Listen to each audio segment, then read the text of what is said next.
Alrighty. All right, good morning.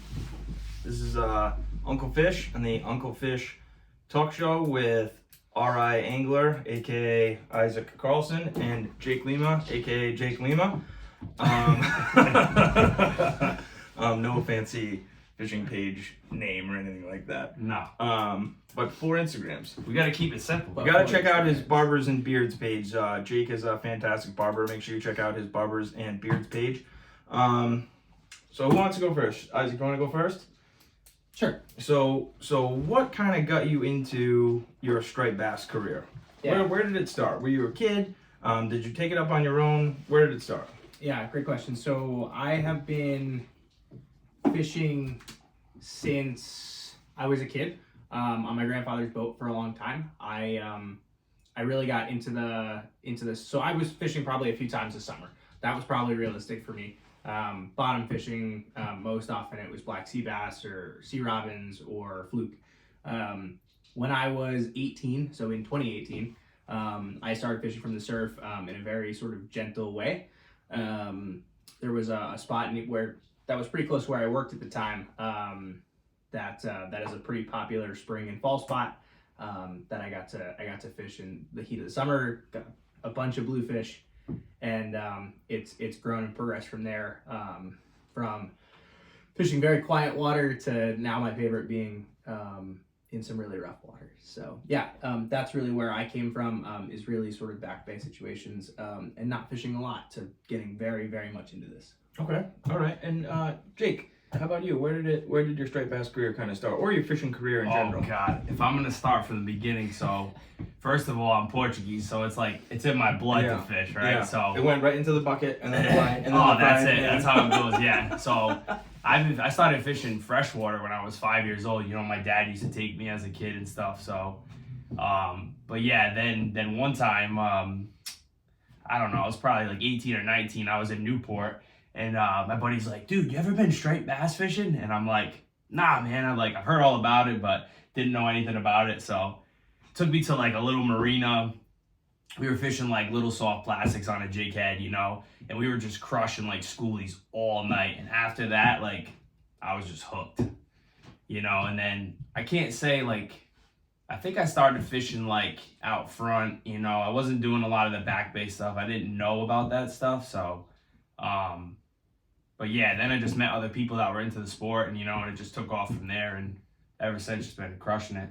And you fished up in the canal too, right? You spent some time up there, Yeah, right? I did. Before I even knew what the hell I was doing, I had like a friggin' 8-foot Walmart setup, you know, fishing like friggin'. I think I had mono on there. I don't even think I had braid, dude. It was like I didn't know what the fuck I was doing. You know, I just coming off the reel. It's when the internet was just going crazy, you know, and everyone was like, you gotta go to the canal. If you want to catch a big striped bass, you gotta go to the canal. So that's where you started, and I see that you've got your gear bag right here. That you didn't start, you know, like you were just talking about. You didn't have that gear bag. No. I think the bag that I started with, like I said, probably Walmart specials, probably like a Plano or what's a common brand that they sell at Walmart? Walmart. Yeah. So what kind of Ozark Trail stuff? What got you? Yeah. So you know, just to go right into gear, where you know you're talking about you had an 8-foot setup from Walmart. You know what was it? What did you look like standing there with your gear on? Then kind of why do you have this bag in front of you now? What was your progression there? So the progression was, you know, you kind of because we can all relate to this. You know, we were all the guy with the 8-foot setup from Walmart. 8-foot setup. You had the Walmart little, you know, surf bag. And then you start doing some, you know, internet searches. You start watching YouTube videos. You start learning what a lot of the more advanced guys are using. You know, and did that's you have kinda, like a mentor, or was it you just kind of searching things on your own? I'd say the first person that was like my mentor was Chris Cabral. I don't know if he's tapped in right now. I hope he is. He should be. He said he'd be on. Yeah. Chris Cabral. He kind of took me under his wing. You know, I met Chris actually through the barbershop. I started cutting his hair and we started chopping it up, and he started educating me on striped bass. I was like, dude, I don't know about enough about fishing for them. Like, teach me. And he's like, you'll learn, man. You know, and I just wanted to know more and more and more. So, but he kind of put me on as far as like the gear goes. You know, like I didn't know exactly what to use, so he helped big time. You know, with like the surf tops, the rod, the reel. That's when I got introduced to like the Van Stall. And you kind of just slowly work your way up, because gear can get real expensive. So Big time. I've definitely made some mistakes where I've bought like 3 or 4 different things before I found the right one. And now I've got 3 or 4 different things that I just don't use. And for whatever reason, I don't want to sell them because maybe there's one day that I want it. I don't know. So what about you? You've got a nice Flatlander sitting in front of you. What kind of, your back bay situation, or, your fishing right, near your work, that definitely didn't lead to this bag. So what was the progression there? Yeah, so I have maybe a unique entrance story to the sport. My father had a bunch of St. Croix surf rods because when my grandfather sold his boat, my dad was convinced that he was going to get into surf casting. Because of some injuries, he couldn't. But for that reason, I had St. Croix surf rods sitting in the basement. I had a Penn Spin Fisher at the time. So I had a solid setup to start out. I had to go out and buy a surf bag. I had a great mentor. His name was Ben Stone. He worked with me at the time, and he really taught me the ins and the outs of a lot of the gear that I use now. Ben also is an avid surf caster and knows a whole bunch about the striped bass fishery, and also the technology that makes everything happen within our reels and rods and bags and lures. So he taught me a whole bunch about what he knew. And we spent a lot of nights servicing reels that got submerged and breaking down stuff to rebuild it so that it would work, for the near future. So you brought a couple of Van Stalls with you. What was your progression? And Jake, if you had something to add to this, please do. What was your progression from, to relate to myself? Like, I was fishing Daiwas. I never got into the Penn thing, but I was fishing Daiwas, and I just didn't have good luck with them, and I went right to Van Stall. But I wish that I just went right to Van Stall off the rip, but trying to save money, I went through 3 or 4 reels and then bought a Van Stall. If I had just bought the Van Stall off the rip, I would have saved money. It's hard to justify that. Like, when you're first getting into it, you start getting all the expensive gear and you're like, holy shit, this costs a lot of money. But I love it, so I'm gonna pay, but then you use the cheaper stuff, you learn how the salt water just beats the shit out of your gear. I think I had like a Tsunami, I don't know what it was a reel by Tsunami. It was great. Like the handle was it was like aluminum, and it was like nice. It had a nice reel action to it. Like, it was nice and smooth. But one season in the surf destroyed. Yeah. So it's like, all right. And then after 1 or 2 seasons, you're like, all right, all this Van Stall, talk, I gotta get one. So that was what made you pull the trigger there. For sure. Yeah. You go through, like, another good entry reel would be like a Penn Slammer or the Spin Fisher. Those are great as well. The Gosas. The Gosas are great too. Yeah, Chris, he fished a Gosa. Probably still has it, But swears by it. Can you take that underwater? Yeah. You can take the new ones. You can. Really? Yeah, the new ones. I don't know about the older ones, but yeah, probably the new ones. Yeah. Okay. Yeah, the newest generations are very, very waterproof. I probably wouldn't reel them underwater. I probably wouldn't keep them there for a long time. Yeah. But splash, dunk, you're all good. Is that the same thing for you? So you just like went through a couple of cheaper reels and just went right into Van Stall? Yeah. So being friends with the gearhead is probably financially the worst decision you can have. But that said, I probably have 25 or 30 reels in my house. Wow. We do the boat thing too. Right. Yeah. And so I forgot to mention that my father now has a boat. So we've equipped out. I think we probably have 10 rods that go on the boat with us all the time. Each of them has a solid reel on it. And so then I have a bunch of surf setups too. But yeah, so for me it was the Penn Spin Fisher. Then I went through 2 Tsunami Salt X 6000s in one season, and then I went to used Van Stalls. I haven't bought new. I guess I bought one Van Stall new, and that was in 2022 as a Christmas gift. So I have 3 of them now. I have a 150, a 200, and a 250. And yeah, I can't seem to use anything else now. You're not afraid of the used market? No, I'm not personally. I think there's some great service centers out there, and expect to pay. Don't think that you're gonna get the most solid reel on the used market. it's going to need some work more than likely. Yeah. Unless you see brand new in package. Gotcha. Otherwise, I'd expect to add on probably about $100 in service, and then you'll have a real good as new. I'm always afraid like buying anything used, like including high ticket items that I'm taking on somebody else's problem. Mhm. You know, it might feel good. You know, it happened to me with one of the reels that I did purchase. The woman that I purchased it from did not anticipate any issues, but the reel it's an original VS and it's 25 years old. So I went through a couple different service shops before I got it just right. Yeah. So definitely. So I mean, the one that you got though was pretty rare. yes, true. So, it is rare. yeah, I know.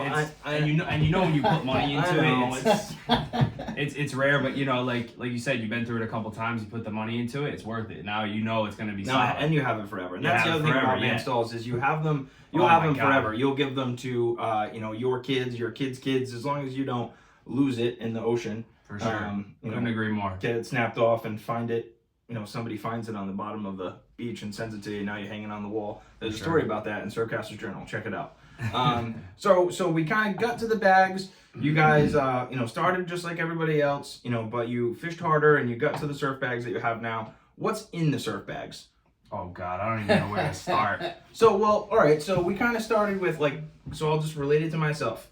SP minnows and pencil poppers were kind of like my first deal. Yeah. And then I discovered Super Strike through, Facebook and fishing with people. My uncle Chris Lawton, he kind of got me into, what color SP minnows to throw at breachways and stuff like that. And then I graduated from there into Super Strike. And I think that going to breachways and seeing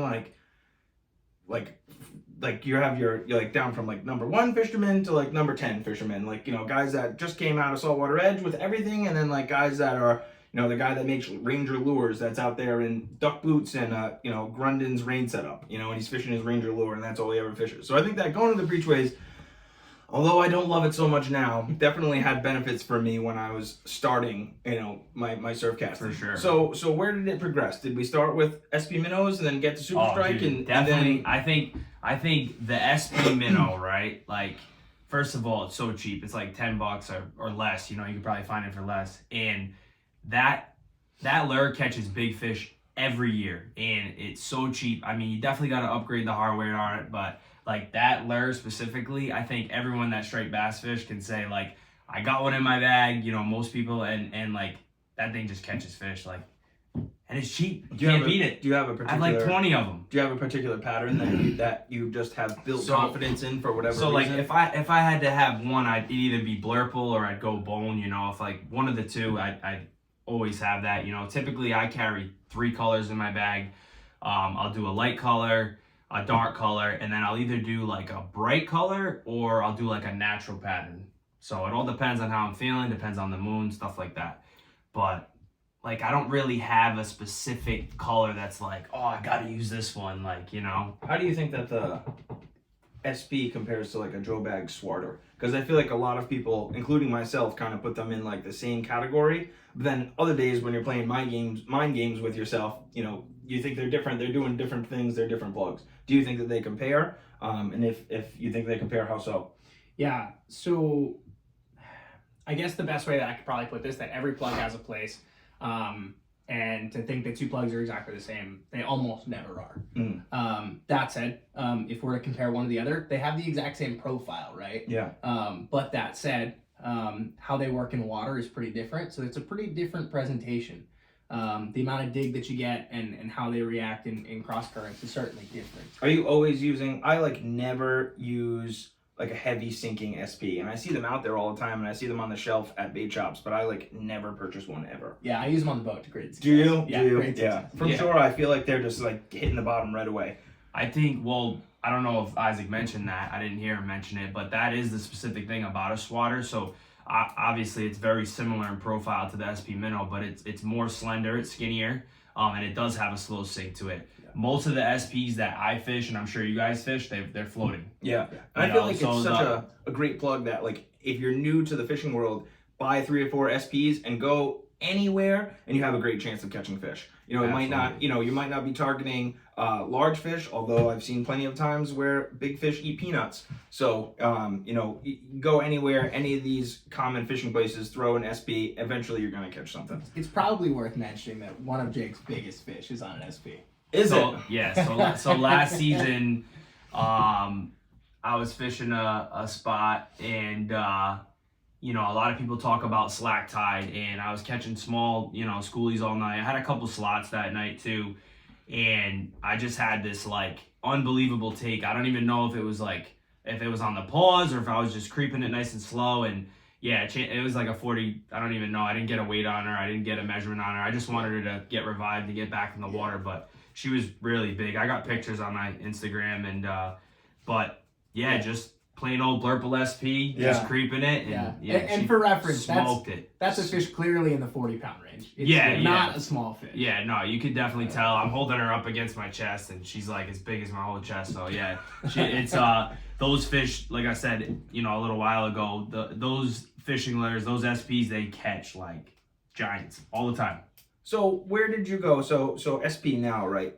Like, I don't even know if unless we're fishing early spring or late in the season, I always have a sand deal in the bag. But other than that, from maybe May to October, I don't even have an SP in my bag anymore. And there was a time when all I had in my bag was SPs. So where did we go from SPs? And you know, once you get there, why? Why did you transition out of SPs? Was it because you found something better to replace it, or were you trying to present something different to the fish that you thought was gonna be better? I think, sorry to cut you off. No, I think before we hop off the SP, I think for new guys too, especially, I think it's really important to mention the hydro minnow. And the reason being is because the hydro minnow stays higher up in the water column, all right? So that's something we didn't mention yet. The SP gets down 3 to 4 feet. And I'm sure if you're really cranking and the current's cranking, you could go even deeper. So a lot of times if you're new, you'll find that when you're reeling, you're hitting bottom, you know, using the SP. So if you're having trouble getting used to using like a swimming plug, definitely try out the Hydro Minnow by Yozuri. That is another lure that in the right, you know, circumstances, it catches, you know, really big fish as well. And it works excellent. So before we hop off that, I'm glad that you said that, because there's two more swimmer plugs that I think are important to talk about. Is that a redfin or is that a Mambo? That's a redfin, yeah. Can you just pull that out real quick? Absolutely. Yep. So I think redfins, and then another swimmer that is made by Hey, I'm Brian. Is this great swimmer. It's just subsurface. I think that subsurface swimmers are something that you know, you don't see in a lot of people's bags, and I think that they're really, really, really great. There's been a lot of nights where the fish are really close, and redfins cast like a wet sock. A lot of these subsurface swimmers do. They cast like a wet sock, but that's an $8 lure. And you know, all the way back from the 80s, you'll hear guys like Dennis Sembrado talking about it. They're catching giants on, you know, this $8 lure. So redfins, like I said, Hey, I'm Brian makes this fantastic swimmer. Check him out on Instagram. But subsurface swimmers are also fantastic. That Yozuri and that SP gets a little bit deeper. But fishing outflows, you know, smaller estuary stuff, definitely want to have something subsurface. Yeah. So there's been many nights where it'll take more fish than something else will. Yeah, and we'll talk about one more swimmer later. Yeah, right. And I think the reason why these take, you know, or you'll catch more fish on these sometime is because I think a lot of times less is more, right? And what I mean by that is the action. Like, these don't create as much action. They're a little more subtle, and sometimes that's what the bass are looking for. Also, these are as light as a feather, like Steve mentioned, so you can load them. This one's actually loaded, so you take like a small piece of metal, you heat it up, poke it right through the top of the head. You can fill it up with oil. I know some guys, they do a bigger hole, they'll put BBs in it if you want it to be loud or not. It's all preference. You can watch videos on YouTube. So, but yeah, these crush. So on what you just said, a subtle presentation. So I'm big into that. I'm big into a presentation that doesn't do, and this might be where I'm lacking, and we're going to get into things I want to try going into this new season, but like metal lips or plugs that, you know, are banging like crazy when they're in the current or the surf. Do you tend to fish those more or less? I feel like I don't fish those at all. I think that the only plug that's in my bag that you're going to get a crazy, you know, swimming out of is a bottle. And like everything, I mean, the darter does what a darter does, but like that, you know, I have 2 or 3 of those in my bag too, but like a lot of needles, a lot of straight tail, big soft plastics. I feel like my presentation when it comes to striped bass fishing is very simple. But I see a few metal lips in your bag, so I know that you have a different take on it. So where for are sure. you in your subtle presentation? And Isaac, please chime in on this as well. Your subtle presentation versus a presentation where you're gonna have a manic bait fish, or that's what you're trying to represent. I'm gonna let Isaac go first because I kind of cut him off in the last one, so I'm gonna let him do his thing because I know he's got some good stuff to say. So. Cool. So I think there are a lot of folks out there who are going to talk to you about subtle presentations and fairly quiet presentations. I am certainly one of those guys. I like to fish as natural as possible when the conditions can call for it. Most often for me, if I'm fishing something fairly quiet in action, it's going to be with a pretty significant current where I'm trying to either drop something sinking off a ledge or move it through a laterally moving sort of left to right sort of situation current-wise, where I can swing a plug a pretty far distance. To talk about some plugs in particular, I guess, Jake and I fish a bunch of these, but this is the Solstice Glider. These guys are Needle glide, right? These are, Is that what he calls it? Slim glide, needle he glide? calls them slim glides, yeah. Okay. We'll say this is probably 6.5 or 7 inches long. They're probably a bit under 3 ounces or so. I think they're high 2 ounce, maybe 3. Those will have a twitching glide action, which will be unique to these plugs. A lot of the plugs that we're gonna fish, even in a quieter presentation per se, are still gonna have some action. The slim glides are not gonna have much action unless you give them a twitch, and if you twitch them, they'll swing off one direction and glide in that direction. For that reason, you can fish them like a spook underwater, which can offer a great deal of That was success. a great way to say that. A spook underwater. That is a fantastic. And way that's to the put that. profile. Yeah, that's the profile of it too as well. Yep. Yeah, Matt makes those lures, and Matt from Solstice Lures. Those. I told him one day, I'm like, dude, whatever you did to come up with this, I'm like, it is fucking incredible, dude. Like this thing it catches fish, and the action on it, the profile on it, it's just unbelievable. That thing is amazing. So if you don't have one, you might want to try to get one. They're not that easy to get, but when he makes them, definitely try to get your hands on one of them. Yeah, certainly if you try to buy one, you'll be competing with Jake and I to get them. But yeah, they're wonderful. I mean, I packed what would be a pretty normal night for me in the surf. I have 3 of them with me. Why do you have 3? Yeah, what is the reason behind that? Yeah, so in when Jake was talking about having a light, a dark, and a fairly natural bait, I feel much the same about that. Depending on the night, this is probably not my normal 3. I have a white one and a blurple one, or it's a black over purple. It's like gasoline, I think, right? Yeah. That Matt is refinishing for me right now. They were so beat up after last year that there was no paint left, no clear left, and wood was showing. So they weren't sealed anymore, so that the sinking action would change because of the water intrusion. So they're getting fixed up right now. But yeah, traditionally for me, I'm going to have 2 or 3 of any given lure. Generally, I'm going to have less options in my bag than I think a lot of you guys would imagine. I'm probably carrying 5 lures in here in multiples of 3, generally. I think that's probably different. So 5 different lures in 3 different colors each. Yeah, generally. Okay. And do you have different weights? They're all the same lure with the same swim, same weight, same style, just in different colors. Yeah. Okay. The only thing that I'll ever change is how I rig. And this is all just for nighttime fishing. This isn't, you don't have the same plugs in your bag for nighttime and daytime. This is just for nighttime fishing. Yeah, it's probably should be mentioned that Jake and I fish together and that we fish at night 99% of the time. We have the unique ability to fish most nights of the week, probably 5 or 6 nights a week. And so we probably get a pretty good detail on what the fish are biting on. If we're keyed in on, we know what they want, I'll go from a 3-tube down to a 2-tube, and I'll carry multiples of what's probably going to catch in a couple different colors so we can really hone in on that. Jake and I are pretty analytical when it comes to fishing, and I will say that color means a lot to us. And maybe Jake, you can expand on that. So is color, before you go on that, is color mean a lot to you, and what gives you confidence, or is it you will have different colors because if the fish aren't biting, you think you have your profile right, but they're not biting because of the color that you're using? Absolutely, yeah. I mean, the color, and anyone that's been fishing a long time, all right, profile's number one, okay? Especially if you're trying to match the hatch, that's number one. But number two, when the fish are a little more picky and they're being finicky, they're definitely, and you know they're there, it's a color thing.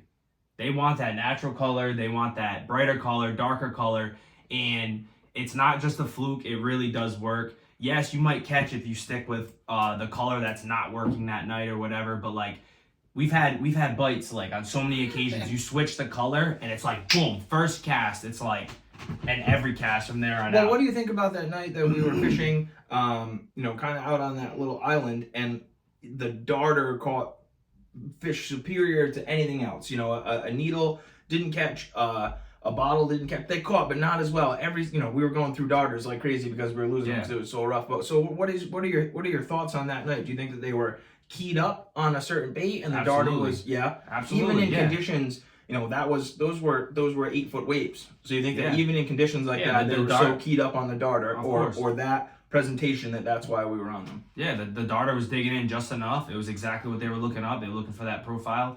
That time, I think the bait was probably mullet, if I had to guess, right? I'm not sure. I didn't even see any. You don't have to see them, but if it's matching up to that super strike darter, you're gonna think that's a I don't want to say large size bait, but like mid to large size, and if that's what they're looking for, that's what they're looking for. And this was an interesting season. Like, I don't know about you guys, but like the season was wild. I saw comparatively to last year, like the pogie situation this year was very lacking, in my opinion, comparatively to last year. I mean, you'd drive over the bridge and you'd look in the Providence River and you'd see 35 boats every single morning going after, striped bass with live pogies going nuts, but there was none of that this past year. So, but usually that's every single year. Yeah. I didn't hear too much about it. Yeah, not as much as like the previous year. Because even like the previous year before that, it was like you said, tons of boats just all in one spot. Like you know exactly what's going on when you see that, right? So what what kind of got you? All right, so Yozuri. Maybe where I'm heavy on my super strike, I think you guys are heavy on Yozuri. So kind of go into that. And I feel like for a long time when I would walk into places like Quaker Lane, I would look at the shelf and it would be Yozuri stuff, and I would just be like, I don't want it. That's not anything that I want. But then I started fishing with you guys, and you guys are way into Yozuri. So where do you want to start on that? Yeah, Jake, this is you. So Jake, and you're only allowed to say mullet 3 more times in this episode. So let me give an intro to this. We've all been fishing the smaller 5-inch mag darters, and do you have one? Yeah. Or 3 in 3 different colors? Yeah, I got 3. I had to like make sure I only put one of everything in here, because like once we get, I know we're brushing the surface with plugs right now, but we're gonna get into it. That one that you got there with that orange belly, that's one of my favorite mag darters. So actually this one doesn't have the orange belly. Like I think you're talking about the one with the green green top. that one? Yes, Yeah. but it does have the little. This is just the bone white. This is the large. This is the large mag darter by Yozuri. I started fishing these a lot this past season. I did fish them the season before. Always heard guys doing very well on them. This lure, when the current's cranking, this thing holds in the current like better than a super strike darter. Like this thing like it has its time and its place, let me tell you. And this specific one, I had this season I pulled a 40-pounder on this particular lure right here. So these things catch giant fish. They definitely work, and they definitely have their place. But if we're talking here, you can never ever. No. I'm not even gonna get into that yet. We're gonna still stay on the mag darter real quick. See what I mean about Yozuri thing? This is what I'm talking about. This is the 5-inch. This stays in my bag probably along with an SP Minnow almost all season. Because this lure is undefeated, as you can tell. I don't know if you can really see, but this thing is like really, really beat up. But when they're on the sparring or silver sides, whatever you want to call them, these things just hammer fish. Like they're unbelievable. He outfished me one night. I've outfished so many people with these. I'll always remember because it was a really tough week in the middle of the summer, and you had that yellow one on. And like Yep. we would spot hop, and every time we would spot hop, he would pop like one small fish. And it was at that point in the season, it was just great to like feel the rod bend.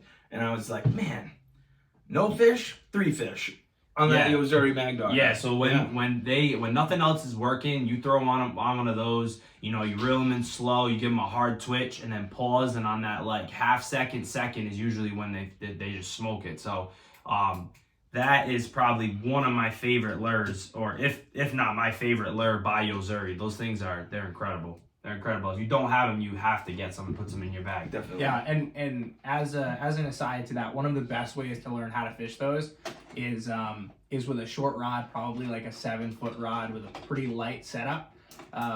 If you have the opportunity to fish it in clear water, do a lot of different things with the rod. You'll see the mag darters do all kinds of crazy stuff, but you really have to kind of put it through its paces with the rigging that you're gonna use. And you'll see some really wild things happen. I had, like I said, the opportunity to fish on the boat with it all the time. And I've seen fish hunt up behind it and just tail it until I snapped the rod down at the water, got it to basically flip over forwards, and then when it righted out and started floating up, it got hit.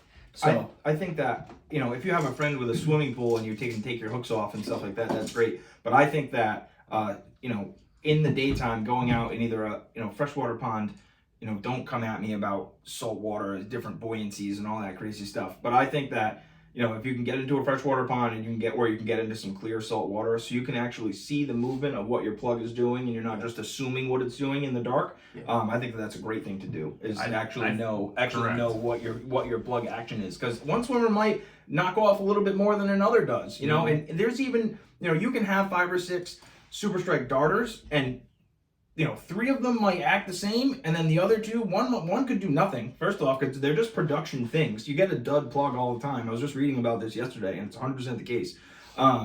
Or you could have one that's perfect and does more action than any of your other plugs do. It's all just machined stuff, and then you get into custom stuff, and that's where you kind of get away from that. Yeah, and I think if you're new, it's definitely good to go in a back bay spot or calm water and test your plugs out just to see what they're doing, because you don't want to get snagged on stuff, hung up on bottom, because you don't know how how your plug or how your lure's swimming. So it's really good to get an idea during the daytime, especially when you're new, just to see what the hell that thing's doing. It's so frustrating if you're out there in the middle of the night, you can't see shit, and you're trying to get this lure to work, and you're like, people catch fish with them, but you don't know how to use it. So it's important to see how that works during the daytime. I forgot an SP on a buoy 2 nights ago. Yeah. See what I'm saying? I forgot to also mention too, with these mag darters, they were talking about how you rig them. I usually put a 2.0 VMC on the belly, and then I run a flag. Steve makes excellent, flags for plugs. So pretty much everything I run has just a flag with no hook on the back, and that just imparts way more action. So I forgot to mention that. But Thanks, the next, you need flags. I can make you flags. Yeah, Steve is the flag. He's the flag plug. He's the plug flag, tail wig, whatever the hell you want to call those fucking things. But anyways, the next Yozuri lure that slays as well. When they're on smaller bait, when they're on peanut bunker, when they're on silver sides, is the Yozuri twitch bait. This is I think it's like 4 3/4 or something. I don't know, somewhere around there. Anyways, this it's smaller definitely size, under 5 inch. Under 5 inch. This thing fucking hammers fish. If you don't have one, you need to get one of those as well. But the bigger one. Now this is the one I really want to talk about. When they're on adult bunker and adult mullet, these things are unbelievable. I seen them on the shelf this past season, and I was like, those might work great. So I grabbed one, went out one night, and the fish could not get enough of it. And ever since then, it stayed in my bag. These things are incredible. I feel like I'm gonna let these guys talk a little bit, because I kind of put everyone onto this. I feel like you're passionate. You're passionate. It's just like, this thing has pulled multiple 20-pound plus fish all season. These things are fucking incredible. Jake is being humble about the way he's talking about that plug. He will put it on his rod when we're walking out to the spot, and he's just like, juiced up walking to the spot because he's got that on and he's ready to go. So does that plug act like a glide bait? And what's going to make you, if it does or does not, what's going to make you throw that as opposed to like a regular glide that you see like Hey on Ryan makes or Larson makes? What's gonna make you fish one or the other? So basically, these have they have a slow sink, incredible action. You know, you twitch them, like they'll do like a nice like side to side like jerk, like they just give a real natural presentation. And I think what I love about them the most too is how thin they are too, right? But like the head of the plug is thicker, and then as it goes to the back, it tapers off. And I think that's important because it gives like a natural, you know, look. Like that really looks like the natural bait that they're feeding on. What profile do you think of when you're striped bass fishing more often? Do you think of a side profile? Do you think of, you know, this side profile, or do you think of a fish looking at it from the top or the bottom? Like, I always think from underneath looking up at it. You know, if anything, it's on an angle like the side, you know, but usually like. And that's why I feel like looking up at it. Yeah, correct. I feel like slimmer plugs, they definitely crush way more, and I think that's why the needlefish is like, you'll hear guys talk about it, like the needlefish. You got to have one of those in your bag as well because it has that slim profile. Are you a side? Are you thinking about side profile, or are you thinking about above and below? Yeah, so I think it's probably most important to talk about this in regards to your spot. There are definitely lots of opportunities where we're fishing above the fish. Fish are looking up at it. We see that more often in heavier current situations where there's more sweep and your profile is more often staying higher in the column. How folks often fish a bucktail is going to be sort of the opposite, where the side profile might mean a lot more. The side profile is going to be, especially when that's closer near the bottom, fish can feed on it from the top or from the side at that point. And it's real important to know where your fish are when you're trying to target them. In the places that we've had great luck with the twitch bait, the hydro twitch. That's these guys, the big ones. The hydro twitch bait, the smaller one that Jake had. We've often been swinging it left to right or right to left, and we see that the fish are oftentimes under the plugs.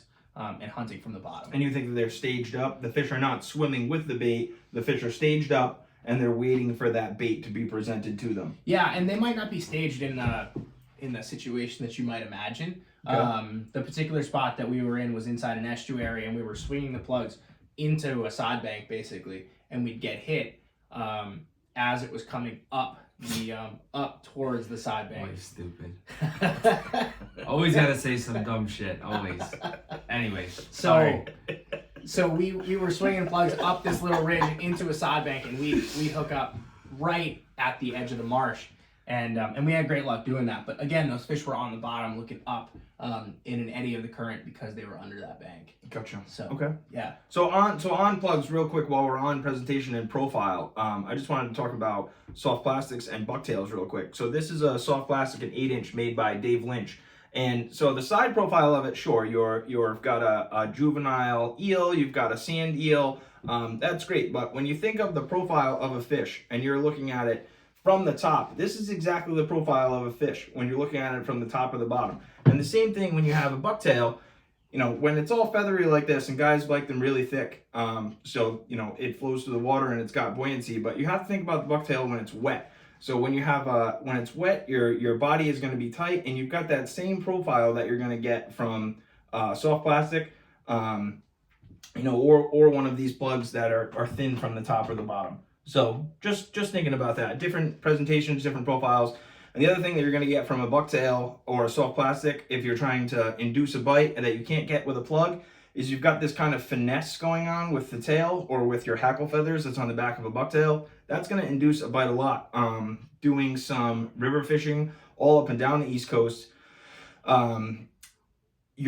we've struggled with plugs, and then, you know, you throw on a soft plastic or you throw out a bucktail. I find this especially in wintertime fishing, where you're going to get a bite more often with a soft plastic or bucktail than you are with a plug. And you know, I think that the fish are doing that because they're more picky than they are, you know, in their regular feeding season. Yeah, and they're also a lot more lethargic. Yes, definitely. And I think that's probably important to mention. Understanding how your feed is moving along and progressing, and how short or long your feed might be depending on the situation of your conditions can be really important, whether that be getting a soft plastic to the bottom and twitching it off the bottom can really mean a night and day difference. So are there some other plugs that you want to talk about, that you want to tell these guys about? What else do you have? Yeah, so I'll give an intro to Jake here on this one. So one of the plugs we began to fish this year a lot was let me see if I can get this probably a little bit better here. That's a Gremlin Donnie right there. Yes, not a Danny Donnie, Yeah. and it's very specific to know that because that Donnie is a very special plug. So Jake, why don't you talk us through how you've gotten at least me hooked on these things? So And Where did you even get into metal lips? I do not throw metal lips. So metal lips. Okay, and this is great. It's a great question you're asking that. So this is mine. This is kind of like a blue back, pinkish belly. When they're on herring, this plug this past year was crushing. As I don't know if you can see, but the belly is like destroyed all the way down to the wood. So, but I always had trouble figuring out like what type of metal lip was gonna work for me and what conditions and situations, and I always had trouble too. So I didn't throw them a lot. And I think the biggest thing I learned last season and especially this season is when you tweak the line tie. And you can watch videos on YouTube. Guys will talk about that. I don't like to get my metal lips to swim down super deep. I mean, that if you do that, that means like you're doing it to target the fish because the fish are sitting deeper. But typically, you want it to be like subsurface with a metal lip. It has a slow wobble. You dig it in, let the plug do its work. Like, it's gonna do its thing. You've got yours tweaked. Yeah, down. I have it down. So when you tweak the eye, when you push it down, it will stay up higher in the water column. Up makes it go deeper. So it's like reverse from whatever you would think. So with Gremlins, this Donnie, I bought one at I bought a couple at the Saltwater Edge show, and one night I was fishing. It was like, I want to say April. I was using a bunker pattern one, and I got like an 18-pound fish on it one night. And like since then, I like always tried to keep a metal lip in my bag, and I just stuck with Gremlins. And I don't know, it's something about these. They are just special. Like I've had nights with these guys, especially Isaac, where I was out fishing the shit out of them using one of these, and then Isaac was like, "All right, fuck this, I gotta get one. Like I'm done playing this game." So that is an incredible plug by Gremlin. Big shout out to Gremlin. Yeah, big shout out there. Yeah, so and he's so humble too. Like you won't hear, I'll send him pictures of like nice fish I take on his plugs, and you just be like, "Thanks, man, cool," like.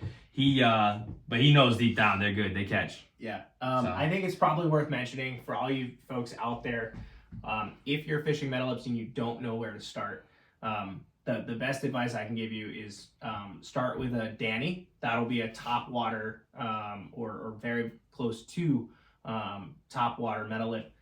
They're very easy to tune, mess around with them, mess around with lips, mess around with line ties. You can definitely go too far astray on that kind of stuff if you're messing around with the lips at all, though. So be careful with that. Line ties, you can always bend back and you can always replace the wires. Be careful. But that said, metal lips can be great catchers.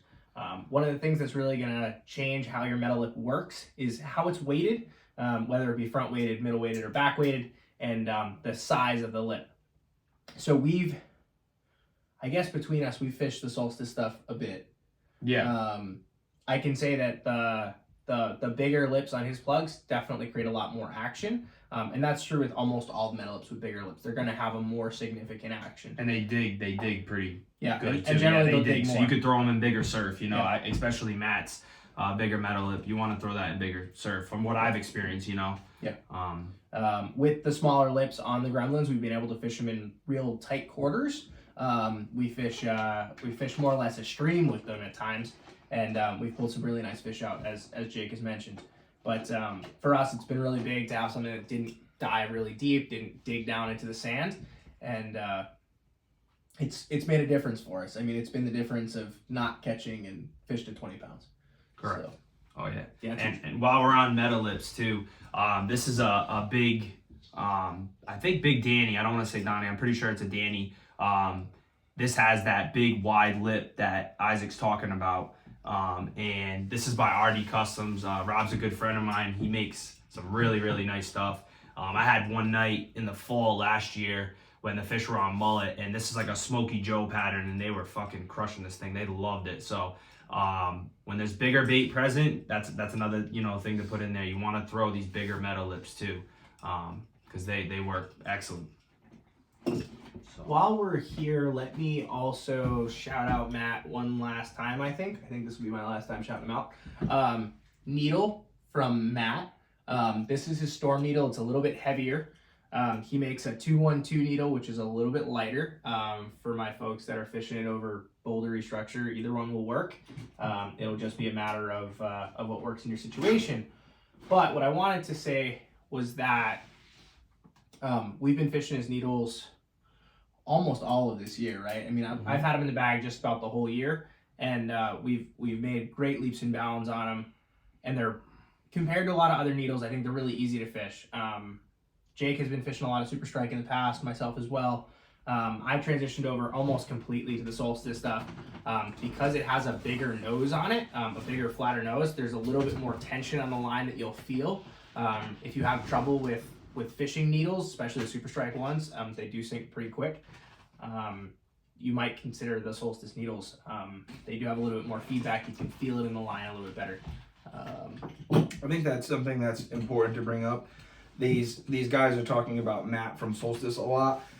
You have to keep in mind this is a local podcast. These guys are local to Rhode Island fishermen. Matt is a local builder, so Matt is fishing the same waters that these guys are fishing. So he is making plugs to fish the boulder fields that we've got. He's making plugs to fish areas where it's going from sand to rocks. He's making plugs that these guys are fishing the same areas. So that's why I think that we found these plugs and they're working for us so well because we're fishing Rhode Island just like he is. Yeah, and they were designed for the spots that we fish. We can say with all certainty that some of these plugs are very well tuned in and specifically made for some of the spots that we fish a lot. And if you reach out to him, he'll explain that to you. Yeah. I think, hold on, before you jump into that, because we're talking about Rhode Island, we're talking about local plug builders. Will from 401 Plugs, this is his small, what does he call this one again? It's South County Swimmer, I believe, and then he has the the zinger tail on the back. These things work excellent. A lot of local guys crush on these as well. I just wanted to shout out Will too, because we were talking about metal lips. These are the go-to. You got to grab one of those from him, or at least a couple. They're fucking awesome. Oh, good. Well, Maddie's listening. We can all see. He's listening. Good. So, in also, I wanted to mention with Will, he also makes a metal lip swimmer called the Danny DeVito. I believe those are tail weighted. I believe that's that one. I got some experience on it last year. Pulled a few really nice fish on it, and broke the swivel in half on one of them that the fish got pinned in the rocks with. So they're great fish catchers as well, and they've made leaps and strides for me as well.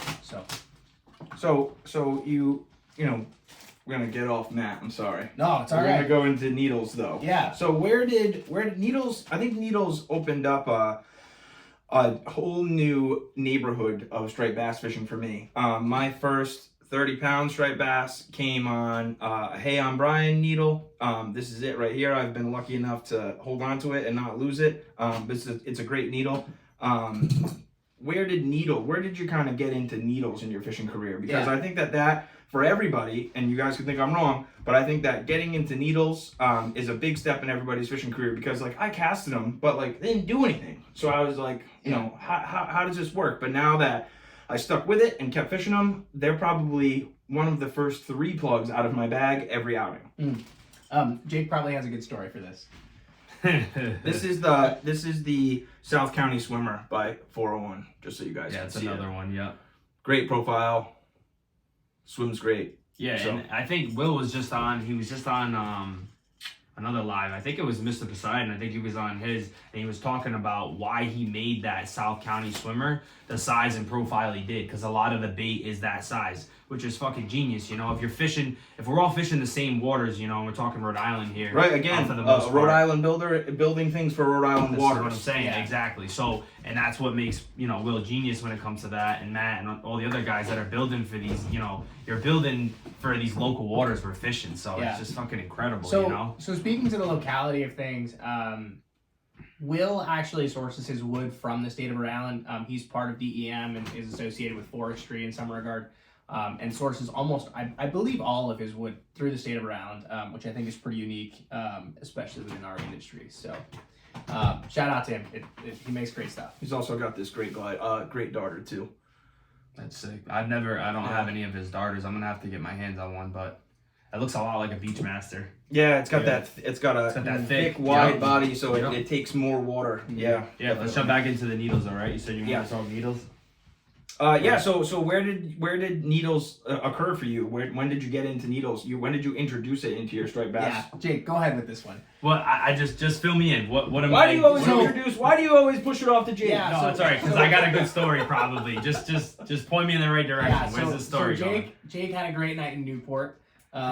We were fishing a pretty famous point in Newport, and we didn't catch fish, I don't think, all night. And you pulled a 18 or 19 pound fish. On Yeah, the needle. I pulled that Yeah. 18 pound, and this was 2 seasons ago. I want to say. Yeah. Isaac didn't fish needles. Yep. He didn't like needles. He's like, I don't throw them. I don't even put them in my bag. I'm like, bro, I'm telling you, you have to. Yep. So it was actually this specific one. I did pack it in my bag. Yellow over white, classic. But yeah, I think the special thing about, and this is a super strike needle too, by the way. I think it's 7 inch and a quarter or something like that, right? Is the length on it? 7 1/4 ounce and 3/4 or something. Yeah, ounce and 3/4, 7 and a half length. I don't know, something like that. But these things cast super far. They have a slow to moderate sink. They work in like moderate to bigger surf. If you're fishing a real nasty storm, I think that's the most amazing thing about a lot of the super strike plugs is they have the red eye. So if you want to get that extra casting distance and you want to get a little like lower in the water column, you could fish the red eyes. And talk about stories. I'm gonna actually pass it back off to Isaac and I'm gonna let him tell a story because we were fishing another needle bite and it was one of the most bizarre bites I've ever been on, and I fished like shit that night. I didn't have the right lure, and the profile mattered substantially. And I think it's because the fish were on sand eels, probably, or they were on silver sides. Yeah. They were on a small, slender profile, and they wanted a specific thing. So I'm gonna let him kind of get into that a little bit. So this fall, we were fishing close to the mouth of an estuary, and there was a pretty significant sweep that's abnormal there. It was stronger than normal, the current, and it was swinging, I guess, right to left. Rather than traditionally we fished sort of this long swing, we met someone out there. His name's Jay, another great fisherman. He's Massachusetts based, but comes down to Rhode Island to fish a whole bunch. And he was out there with us, and we saw that he was fishing the rip where we were. We went out a little bit to the left, and at that point, Jay was already hooking up to fish, and we were casting out to the sort of the left of where we normally are, and we couldn't hook up to anything. and Jay was kind of laughing at us. He's like, throw a needle, and it was big surf that night. It was probably 8 to 10 footers, and where we were was a bit elevated off the water. We would cast out these needles and reel them in slow, no hits. And again, Jay's laughing at us. I mean, he's fished every cast, 2 or 3 fish a cast, because you drop them so quickly in the bigger surf. And so eventually I had this small, I don't know, Are you kidding 5.5 inch needle. Are you kidding? Dude, I don't even, footers. I own, Yeah. it was the red eye one though specifically, right? Yeah. I don't even own one of those, right?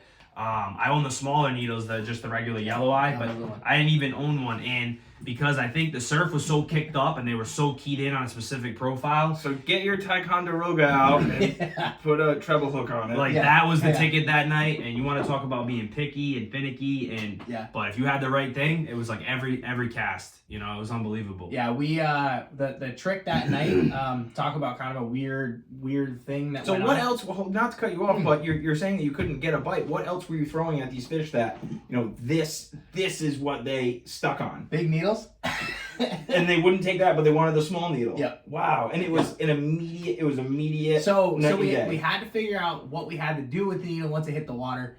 I mean, Jake got hits and a few fish on some other stuff, but I mean, I think I probably pulled 30 fish that night up to 20 pounds. Yeah. And it was fishing This needle. Wow, and they were feeding that heavily and still stuck on a specific profile. Yeah. Yes. Wow. Yeah. Wow. It was a frustrating bite. I was trying to hang with him and the other kid because they both had what they needed that night, and I didn't. I had similar stuff, but it wasn't exactly that. When I tell you it was that specific, it was that specific. I ended up fucking breaking the tip of my rod that night. I was all pissed off. I ended up leaving right after, like. But yeah, I mean, the kid Jay, he must have caught like 50 plus fish. He was crushing it. Yeah, he broke his rod too. Yeah, yeah, that's right. Yeah, he broke his the rod reel or his seat. reel? Oh, the reel seat. Broke the reel seat off the rod. Reel seat. Yep. Do you remember the 11-foot that I broke and I fixed it? I brought it down the 8 inches that it broke off, and you were like, "You're gonna like that rod better." Yeah. I was like, "Fuck you! I'm not gonna like that rod." And you better. do. I like it way I better. told you. It's like a 10'3" rod now, and it's way just better. way one of those- better. And I don't it's know bizarre. why. It's bizarre, but like if you break a rod by accident and have it fixed, I had it on it was a Tsunami Saltex, which for the price, that's a great rod. It comes with like Fuji guides and everything. I broke the tip like, I don't know, 6 inches off the top, and it turned to like a 9 something. And dude, like for my height and everything, that rod is like perfect now. Yeah. Before I got into landing glass, I fished a Trophy 2 for a long time. I have those I as fished well, a Trophy 2 for a long time. And then I actually gave Great it rod to for the money. Kyle, and he fished it for a while until he broke it. But that's fine. Yeah. I So got my miles off that rod. Just to finish off the bite with this little needle, the trick with the needles was not to sort of fish them as you normally do, low and slow. We would, on a VS 200, as fast as I could reel. Yeah, you guys are burning them in. Yeah, I mean, honest, as fast as I could reel. And we'd see fish come after it in the waves. And At night. At night. Full moon? Oh, yeah. It was a full moon? Full moon, big storm. And we'd see the fish come right out of the water for it, burning them in. So going into moons, because you guys know I love moons. Yeah. And I'm all about moons. I've talked about moons and marking them in your calendar I don't know how many times just on this show. In my own little talks that I do. Anyway, do you fish differently on a full moon to a new moon? Do your plugs change from a full moon to a new moon? My confidence is very lacking in a full moon. My confidence is the greatest in a new moon. Like I feel like a superhero when I'm going out in a new moon. But like a full moon, and I never fish after the full moon because I just have terrible luck always in my fishing career. I've always had terrible luck the next 2 or 3 days after a full moon. But leading up to it, I do the best. And I feel like I try to put like maybe some brighter colors in there. But what do you guys do? Let me point you to a resource first. Striper Maniac has a talk out there on YouTube about light and conditions. Go watch it. Let me give you that advice. It's well worth the watch. And Ron Striper McKee. Maniac. Yeah. Yep. Ron McKee. Yeah. That video is amazing. It's one of those older videos that like slip through the cracks, but it's like a lot of gems in there. Yeah, a lot of gems in there. It is very much how Jake and I see Striper light. Maniac. Yep. Right there. Yep. It's very much how Jake and I see light and how we see conditions in relationship to light. If you want a bigger background, and that's I think an hour and a half talk, go watch that. But I think we'll cover it briefly now. Ron McKee talks about doing things that other people say is wrong. I agree in full. Some of the best nights that Jake and I have been during full moons. Important to mention, maybe not your most normal conditions during those full moons. Generally, we're going to do really well on a faux moon. That's what Jerry Audette describes it as. A faux moon? A faux moon. A faux moon. So not a fake moon, but a faux moon. Okay. And which is what again? Explain that. So a full moon type condition, full moon would be what you'd see on your moon chart, if you will.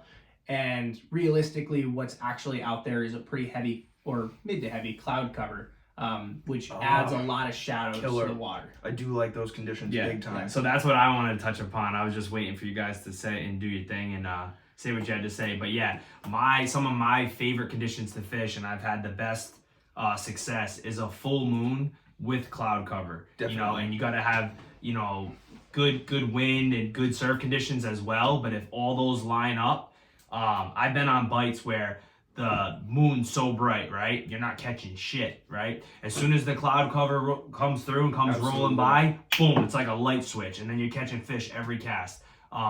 That is how much that color, that light contrast, and that's when color comes into play as well. That's what weather will do. That's the difference in weather. And I kind of feel I got to contradict myself about what I said about a full moon bite. Yeah. My favorite bite is a new moon with weather, but my second favorite bite is exactly what you're talking about. A full moon, which is going to mean big water, big tide, and then sloppy conditions. Oh my God. And the reason, and that's another thing that's important to mention too. Your full moons, they bring in bigger tides, right? That's how we get these king tides and these real big tides. Okay, what else happens when you get these big, tides? It usually brings bait in. What's right behind the bait? The fish following the bait. So I've had some incredible success around full moons. I think some of the best fishing too, also, I think this is important to mention. This is another little secret, or not a secret for you more advanced guys, but those 3 or 4 days leading up to those moons, you got to fish those. And you could go from like one night's okay, the next night's good, and then the next night you catch a 40. Like, you got to fish, 3 to 4 days before and 3 to 4 days after. Sometimes it is after, but usually building up as the tides are building up. That's a nice little secret right there. How long are you, so the battles that I have in my head about leaving a spot or staying at a spot, and I think that when you transition, going from places where people fish a lot and you can get high numbers in fish to when you transition into finding new spots on your own and fishing, spots where you're not going to see anybody, how long do you fish spots for? Like how many days are you going to fish a spot for, looking for the fish, before you go to a new spot? And then in a night, how long you're going to stay at a spot where you think, your conditions line up and, you're fishing the water columns and plugs that you want to fish, but you're not getting fish. How long do you stay there in both of those conditions before you move on? I'm going to let Isaac talk a little bit. I think that's the number one. I think that's the number one battle that I have right now is how long am I going to stay at this spot, and how long, until I move to a totally different area, drive somewhere else, Yeah. Probably worth mentioning somewhere in here, Jake and I fish often the same time every night.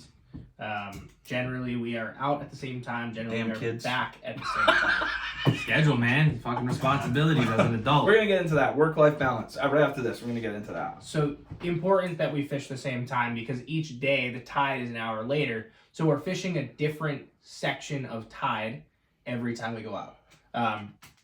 That relates because every tide stage is going to be better or worse at a different spot.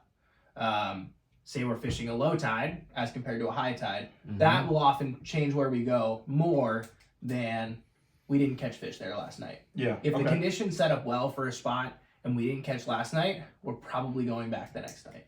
Okay. Like even if we didn't get anything. Right, because you want to see the other side of the tide. Okay. Well, maybe, right? So maybe we're trying to see the exact same section. We believe that those are the conditions that have been successful for us in the past. It's the right time of year. And even if we blanked the night before, maybe it was us. Maybe we showed up 15 minutes late even. Oh, yeah. We definitely had nights where we missed the bite because you go back an hour earlier and then you crush them for the whole hour and you're like, oh, shit. Were they there earlier than that? Shit. Right. Yeah. Well, you think about the night before, too. Yeah. Right? That's what really settles in. You're like, oh, shit, And that's how you figure out things. You can't get good at this sport going out once a week. It's not going to happen. Nope. You got to put your time in. You got to grind. That's why we have, the amount of knowledge we have. I mean, I've been doing it serious for, probably about 2-3 years now. And, man, you got to put the time in. You want to get good at this stuff and learn about all the shit we're talking about. You just put the time in. Consistency is key, man. Get out there. Try to fish 2-3 days in a row. Because guess what? That's how you develop a pattern. And going back to what you were asking, that's how you know whether to stay on a spot or leave a spot. That's also when you know, are they fishing on the dropping tide or are they fishing on the incoming tide, Yeah. That's important. And the time of year is important, right? Because when the water's warmer, you want to target that incoming tide because that fresh oceanic water is going to come in and it's going to cool down the water a bit, right? Get the fish fired up. And then when it's colder, you want the outgoing tide, right? Because the water's going to be warmer. So little things like that, that's important to mention too. Yeah. Before we transition to work-life balance, we should talk about spooking fish. We have been in a lot of situations this year where we had the opportunity to catch some really nice fish within 5 casts of us being there. If it was as long as 5 casts, we must have had the wrong color on for at least the first 3. I don't know what you mean by what you're saying. Yeah, so we've had some quiet nights that we caught some really big fish, and generally after we catch our first fish, the bite is dead. Yeah. Completely gone. Okay. We'll get hits for 5 casts, and if we don't hook up at the end of 5 casts, generally no good for the whole night. Why do you think that is? So we've talked about it a bunch. Ron McKee talks about it in that video that I mentioned. One of probably the most important things is if you hook a fish, the way that it reacts is very abnormal to the rest of the fish that are there. It's like mahi when you leave them in the water when they get caught. Are you kind of going down that avenue with this? Okay. Right. So because of the unnatural sort of action that the other striped bass is taking, we believe that the other striped bass, especially the bigger striped bass, leave completely. We'll go from catching, say it's 2 fish, we get that lucky, we get 2 or 3 fish in our first 10 casts. The size usually goes from about 20 to 30 pounds to 5 to 8 pounds. Yeah. Within, the difference of probably 5 or 10 casts. And we believe that's because the fish are getting spooked by either our line, our lures hitting the water, or us hooking up to the fish. And these are calm nights you're talking about. Calm nights often. Yeah. Are you talking ocean front, or are you kind of fishing like rivers or ocean front. Ocean front this is happening. Yeah. Wow. And on just calm nights. Mm-hmm. Yeah. Do you remember that night that we were fishing? We were fishing, and I was casting 15 feet to the left of where you were casting, and I had 5 fish in a row. And then after that, we both shut down. Yeah. And then I think I didn't catch any more fish, and you got one, like another 50 yards down. Do you remember that was so weird? I'm trying to think exactly what spot you're talking about.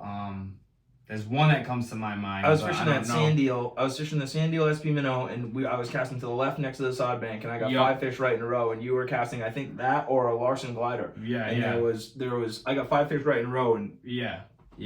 I think that what Isaac was saying. Go ahead. No, I've just talked about it with some other folks, and they think it's pockets of fish. They think that there's a few fish there, and then that pocket, like you're talking about, you spook that pocket of fish, and they move on, and you're not going to get into those fish Correct. again. And hold on one second. Someone just added something that you guys should all read about Ron McKee and the change of light. Yeah, he added the video. I don't know if he sent the link, but he put it in there. Mr. Poseidon. Yeah. Thank you, Mr. P. Before Mr. P, someone else put it. It was up further in the comments, but yeah, I appreciate you guys mentioning that. So people can watch that video because that video is awesome. He's the guy with Ron's the guy with all the pins on his head. Ask him about the pins. He's got a lot of good stories about that too. The 50-pound club, all that good stuff.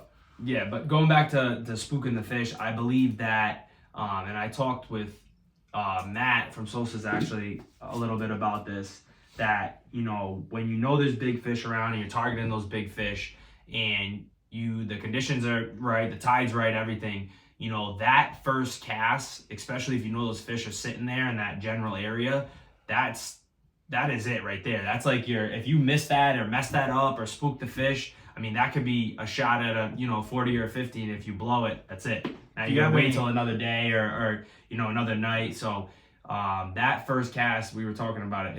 It's so important to make sure that that you hook up and everything goes right. Do you have any superstitions? I have a weird superstition of my first cast. If I hook up on a fish, I'm never catch it. I just go home. The first cast just curse. The first cast curse. Just go home. I've had the first cast curse. You have the first cast curse, and then you have the last cast curse, where this kid literally says one more cast and hooks up 70% of the time, and I'm not even kidding. Yeah. Literally. I've done that with you. I've done that with Isaac. And then it's 25 more casts. When everybody thinks the bite's done, I'll sit there and stick another fish. I mean, it's nothing crazy. It's probably just like a slot or a good schoolie or whatever. But I will stick another fish when no one else is. So it's funny you say that. But I think going back to the first cast curse, we're probably just spooking the fish, right? Yeah. That's probably what's happening. In our head, we're just smart. Oh shit, it's the first cast curse. But really, probably just spooking the fish, That's a good way to But when they're look at feeding aggressively, if the water's calm and stuff, you're obviously going to have more of a shot at spooking them, right? But if you're fishing rough conditions and they're feeding aggressively, chances are you're probably not gonna spook the fish quite that easy, right? Yeah, and so I think conditions matter when it comes to spooking fish. Yeah, and we've had fish take on within the first few casts several times, and really we caught those fish because it was something new in the water, and we've had a lot of bites that, when in reality we thought it was a first cast curse or we spooked the fish. It was actually that we were just fishing the wrong color the whole time. Swapped to a different color. Say we were fishing bone, we changed to a shiny blur pool, and we'd catch the rest of the night on that color, but never again on white. I think that's the advantage of fishing with having a fishing buddy.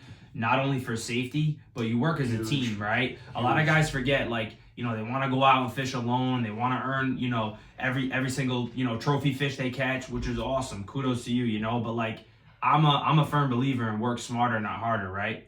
So why not have a small network of 2 or 3 guys, and you guys are all grinding, and then the night you want to take off because you're tired, let your buddy go out there and grind, and you put all your information together. That's another way to get really, really good at this sport. I think 3 guys. I think a 2-man team is great. I think a 3-man team is really good because oftentimes somebody can't get out, and then the other person can, and then if all 3 of you get to go together, everybody looks at perspectives differently. So I think that, being able to bat it off of each other, even talking on the phone, say I'm going out by myself, these guys can't get out, or vice versa, whatever. You're talking on the phone during the day, hey man, this is what my plan is. What do you think? And, having a couple guys to, like he's saying, bounce that off of is huge. There's so many times that I've had a plan or thought, and then they'll throw in, yes, but 2 weeks ago we were fishing this place and this tide, and now that's happening again. So you should at least try it. So it's something that you wouldn't think of, or I wouldn't think of, or something like that. So I totally agree with what you're saying about fishing partners. Yeah, we've had some great experiences up in Massachusetts with a good friend of ours, Andy, who doesn't have Instagram. Otherwise, we'd shout him out. But Andy's the fucking man. But he's awesome. He's put us on a couple bites in Massachusetts that have been really, really special. So shout out to him. I mean, so really, some of the best beach fishing, or sand fishing that I've ever fished. Yeah. Oh yeah. Hands down. Yeah. And everyone else is like, fuck, I'm not catching. It's been tough. This year's been tough because, like we were saying earlier, this year was really, really tough. You got on a bite within a day or 2 or maybe 3, it's like the fish moved. It was just constantly the fish were on the move. The bait was changing. The bait wasn't where it was the year before. Again, this is why you have a partner and, hey, I'm going to split up and fish this spot. You fish this spot. Yeah, we've done that too. We've done that where you guys will go somewhere and because we can't get off 2 spots, and I'll go to the other spot, and then we'll I've got fish here, I don't have fish here, and then that's huge too. You don't want 2 or 3 guys is perfect. You don't want to spend all night driving around the state and bouncing spot to spot either, because sometimes it's worth sitting in a spot for, a half hour until the tide flips and switches, because then it might turn the bite on, right? So, but you don't want to miss opportunity at a real good bite when you're driving from spot to spot to spot to spot, So right into that, man. So you've got kids and, your own business and a lot of different avenues that you travel down. And I know that, Isaac, you were saying you guys go out at kind of the same time every night. So how do you, what's your best piece of advice, or if you want to talk a little bit about how you balance your work, family, and, fishing all together so that, you are, 100% for all your responsibilities? Yeah. So, I mean, I'm a very schedule oriented person, and I have to be, right? Like Steve said, married, 2 kids, wife, I even got a dog. I got a lot of people that need, that's like another kid right there too. So, right. So, but I have a lot of people that need my time and need my attention. Like Steve was saying as well, I also run a business. So, my mornings, I typically get up early, do the whole thing, get up, work out, get the kids ready, off to work, come home from work, spend more time with the kids, kiss the wife goodbye. And then when the kids go to sleep, that's when I sneak off and go fishing. So this sport works out amazing for people that have kids, because I think if you can balance everything out right, you can have that perfect work-life balance. Even if you own a business, you just have to be very strict in particular with your time and how you spend it. So you can make it work. I make it work. Yeah, some nights I go into work, I'll wake up the next day tired as hell, but when you're on a good bite, to me, it's all fucking worth it. So you think that scheduling? Yeah, your schedule has to be on point. You just have to be very strict with your schedule, and then obviously your friends and people that are in your life, they have to understand. If they don't, then they're not your real friends. So real friends, real people will understand. That's why, you know, Isaac being a good friend of mine, he understands when I tell him, I'm like, bro, kids are giving me a tough time. They're not going down. You know, they're giving the wife trouble, me trouble. Fishing's getting pushed back an hour, you know, if you still want to go out tonight. I mean, it's just, you gotta take care of your responsibility, you know, as a father or a husband, and then you go fishing and have some fun, you know? Yeah. So. And I know that you just got into a new career path. What's your anticipations this year? I did, yeah. I just started a new job in the pharmaceutical world. It's I would say a pretty high stress, high tensile environment. It's been so far a lot of fun, but I firmly believe it's going to be really challenging in the future. And I think the best advice that I could ever give is, I think much in line with what Jake's saying. Schedule your time well, and I would say most of all, communicate your schedule and your priorities to the folks that matter to you. If you can communicate your priorities and communicate your schedule, then I believe that everyone will have an understanding for what you're doing and why you're doing it and when that is going to happen. Communication, dude. That is like, if there is a title of this episode, communication is the most important word in your whole life. And Absolutely. you know, it's just with your wife, your girlfriend, your family, your friends, just nobody knows how you're feeling about anything. So just talk. You know, and you know, people, you can't get help, or you can't give help without communication. So I'm glad you said that word. I love that word. Communication is huge. I agree. I mean, even between us, like if we're trying to create plans and stuff, you know, sometimes words will get mixed up between the three of us, right? You know, and it's because we don't communicate, right? Because we're all fucking busy. So I think 100%, you have to communicate. If you want quality of life, you know, you want to have a good life, you got to communicate as much as possible. Yeah, truly. I will say, from my own experience, the biggest problem you'll ever have with someone is not communicating your intentions, and moving forward on those intentions without communicating that that's going to happen. From fishing partners to life partners to your wives and families and all that.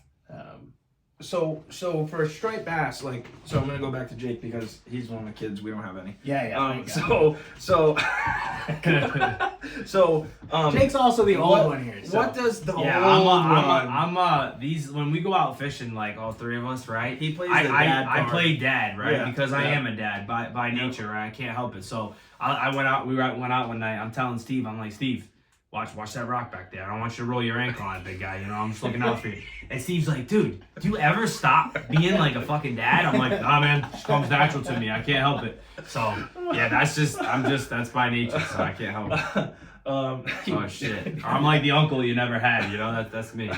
So you're gonna make me lose my train of thought here on this. So for you to have such a busy life schedule and to make sure that you allow time to be dedicated to the surf, you know, striped bass fishing must really do something for you. You know, what does it do for you to devote so much of your time to it? Oh my God! I mean, well, if you have anything like any sort of addictive personality, I mean, the sport it's such an addicting sport, right? I mean, it is like no other drug, you know.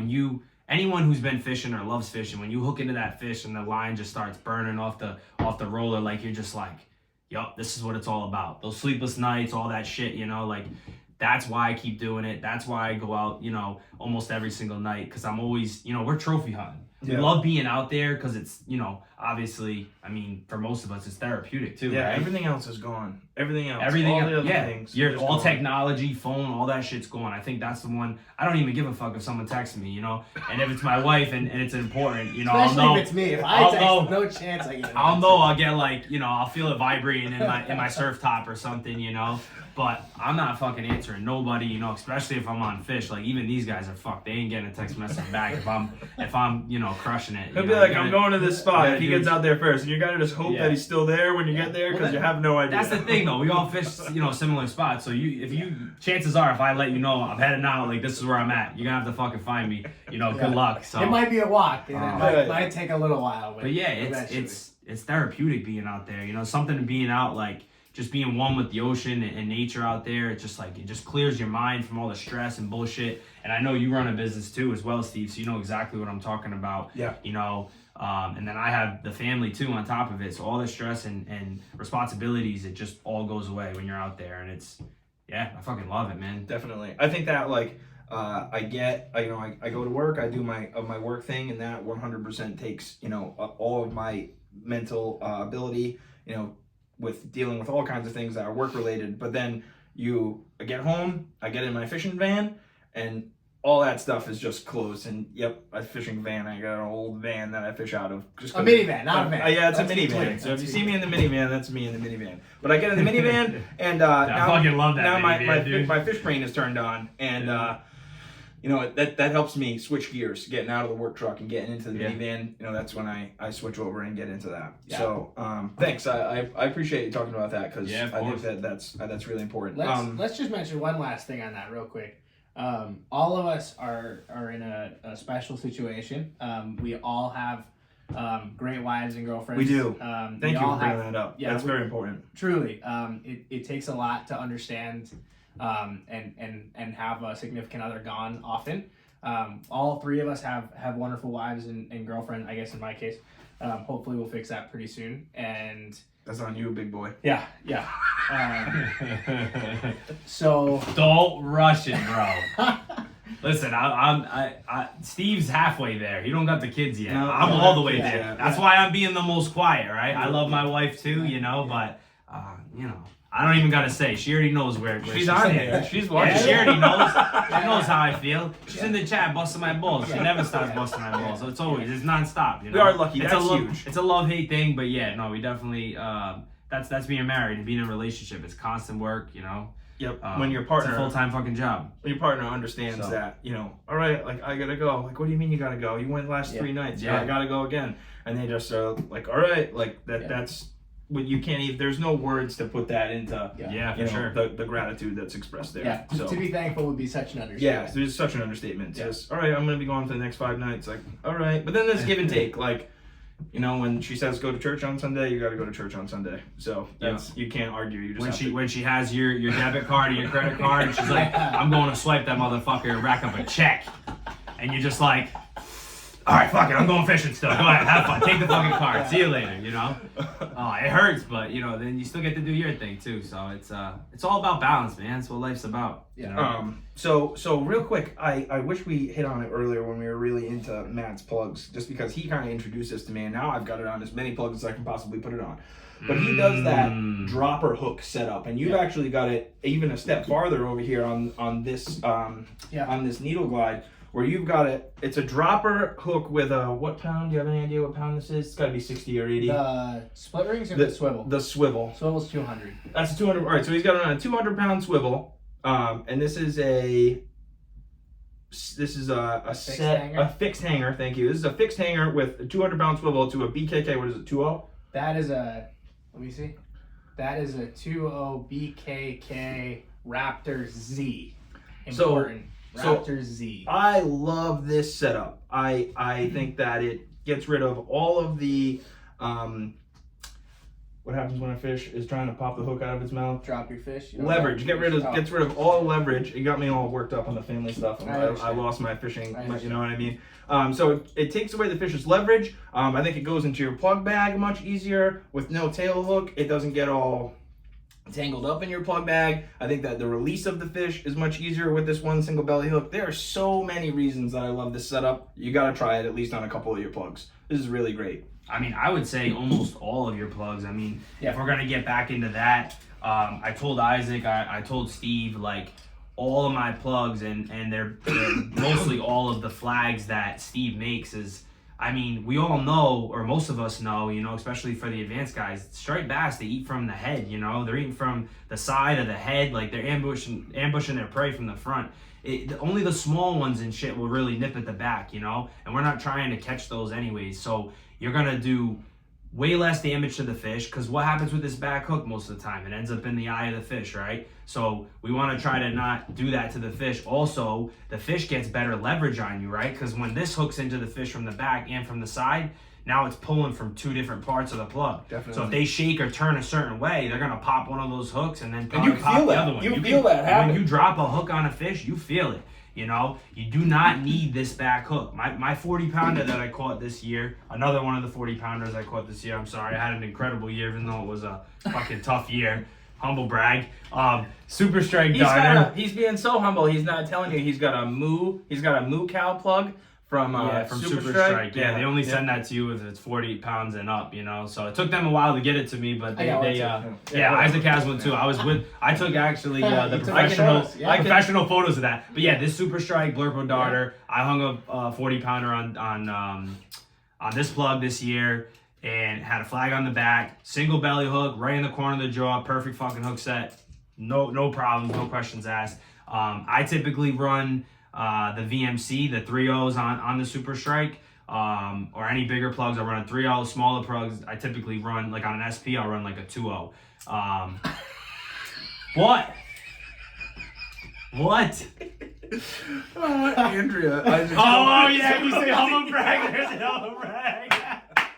I'm like, did I make a certain face or what? I'm like, no, listen, humble brag is humble brag. But anyways, yeah, you only need that single belly hook. I mean, and you're gonna have better leverage on the fish. You're gonna land 90% of your fish, right? Am I wrong, guys? Absolutely. Honestly, like, so you're still gonna drop fish, but I just think that the single belly hookup setup with that dropper on it is great. So yeah, it goes right in the put it on corner. a couple of them. You have to do a cut hook. Harbor Freight sells 8-inch bolt cutters for literally $8. They're great. I have a pair. Actually, they're right here. Let me give a correction on that quick. They're really nice. Always good to have all the time. For the BKK, because they're forged hooks, you're not gonna be able to cut these. You'll cut them and then go to bend them and they'll snap. Oh, so you have to run two splits on the BKKs. Matt introduced me this year to the Mustad 5X hooks. That's what I was gonna bring up. The Mustads Yep. is because I know a lot of guys will run the Mustads over the VMCs. I mean, Yep.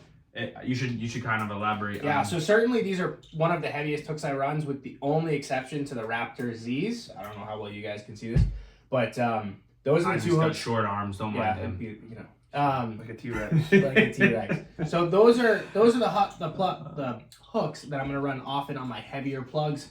I'm gonna use cut Mustads, or in the case of the BKKs, because the shank is so short, you can run a second small split ring. So keep that in mind while you're doing this.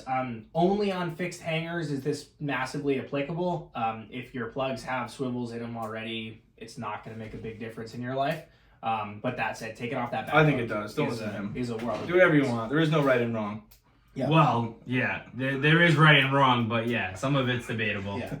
I don't know. So, but certainly experiment with it. I mean, there's a bunch of different variations of what split rings, what swivels, what hooks, just how long you want it off the back or off the middle of the plug in our case. That stuff can make a big difference. The only advice I'll ever say for certain is make sure that your hook cannot go over your line tie here. So you don't want it to go over the line tie so that it could get caught while you cast. Metal lips are kind of known for doing that because they tumble in the air. Lots of your other plugs will too if you have a really long dropper hook setup on them. So somebody just asked why you're cutting the hook. So Isaac's setup is a little bit different here because he's got this extra split ring on here. But when you're doing this dropper setup and you have this barrel swivel, you have to cut the hook to get it into the bottom loop of the barrel swivel. Yeah, so you'll see that on the Mustad setup. Can you hold that up for me? Yeah, so there you go. You can see it there. He's got a cut hook on the bottom one. Yeah, and go ahead. I'm sorry, I see that Bloodline is talking about getting foul hooked or I don't know if he means when you're casting out, if this is gonna get all fouled up. Yeah, he's talking about But the line tie. Yeah, But definitely that's what he's talking about. the hook doesn't reach the line tie or anything like that, and maybe I've actually never had it foul up. So maybe No, if you're trying to put it on a swimmer, which a lot of them will have the barrel swivel in the body, your hook might reach the lip there. But I personally haven't had it happen, and I've been fishing it for a while now. Yeah. So great. So we're right on the heels of our 2024 season. Is there a plug that you're thinking about introducing going into the 2024 year? Yeah. I would say I probably have a few here. But that said, I'll shout out Andy one more time. If you guys look here, this is, I don't know how well you guys can see that, but that is one of the swimmers that a buddy of his makes. These are not proprietary blanks, they are purchased blanks. There are some other manufacturers who claim them as their own. They are not. They're just blanks, and they get painted by the folks who are selling them. Be aware of that. If you're overpaying for them, it's on you now. That said, they're great plugs. They work very well in soft current. In a harder current, they tend to fail. But What do we call these? Where can somebody get this if they want it? Well, that I don't know if we can help with, but Well, so certainly the blank is sold by Allen's Custom. You can definitely get it through them. It's the same blank. I don't know what he charges for them, but it is the exact same plug as this. We purchased them through a friend of ours, Andy, and his friend who I don't know. But they're swimmers. They work really well because they have such a small lip. They act somewhere between a glider and a swimmer in that regard. So these are special. We caught some really nice fish on them last year. We'll be using them a little bit more this year, and hopefully putting some real big ones on them. So fish, I think, up to 20 or 25 pounds on them, and yeah. Again, very slim profile. Yeah. The name I think we were calling them was Big Eye because the eyes on them are typically bigger than a lot of other plugs. And they have that real slender, body to them, and it's a good combination between like an SP or a hydro and like a twitch bait, So when they were on like bunker, they were loving that profile, big time. How about you? Do you have a plug that you're gonna try to introduce into your fishing world this season? A plug that I'm gonna try to introduce is gonna be this right here because I don't fish bucktails a lot. If anything, usually in those conditions, I'm throwing a needle. And I've been busting Steve's balls for a while, so I got to get a handful of these. And I got to start fishing these bucktails more, I rarely fish bucktails. They don't really do it for me, but, Steve makes some beautiful shit, so I gotta stick some nice fish on these this year. So I think this is going to be one of those for sure that I got to fish this year. I think that's a lot more. I think that's the case for a lot of people. And, for sure. Bucktails were introduced to me by Brian Ernest and John Keach. John Keach pounds the islands with bucktails. And, I think that he's going to win the Newport Club fish this year with like a 51-inch fish. So Holy shit. The kid really fishes bucktails really hard. Yeah. And and then I started fishing bucktails really hard, and then I was just like, man, I can make these. And the patterns and stuff that were coming out, a lot of other guys enjoyed too. So I definitely think that you got to have bucktails. And I talked about how I like to fish bucktails the other day. A lot of guys like to go to the bottom and just drag bottom. I like to fish them a little bit lighter and have them kind of float through the water, just like a bait fish would be doing, just kind of, swimming through the water. And that's what I was talking about that finesse thing with like a soft plastic or a bucktail. It's a finesse through the water. It's much more natural. Bucktails have been around for a really long time. John Skinner's got a ton of great videos on YouTube that'll teach you how to fish bucktails. God. And, there's so many different ways that you can fish a bucktail. With different weights and currents and styles and colors, it's limitless. So if you don't have bucktails, you should definitely get some bucktails in your bag.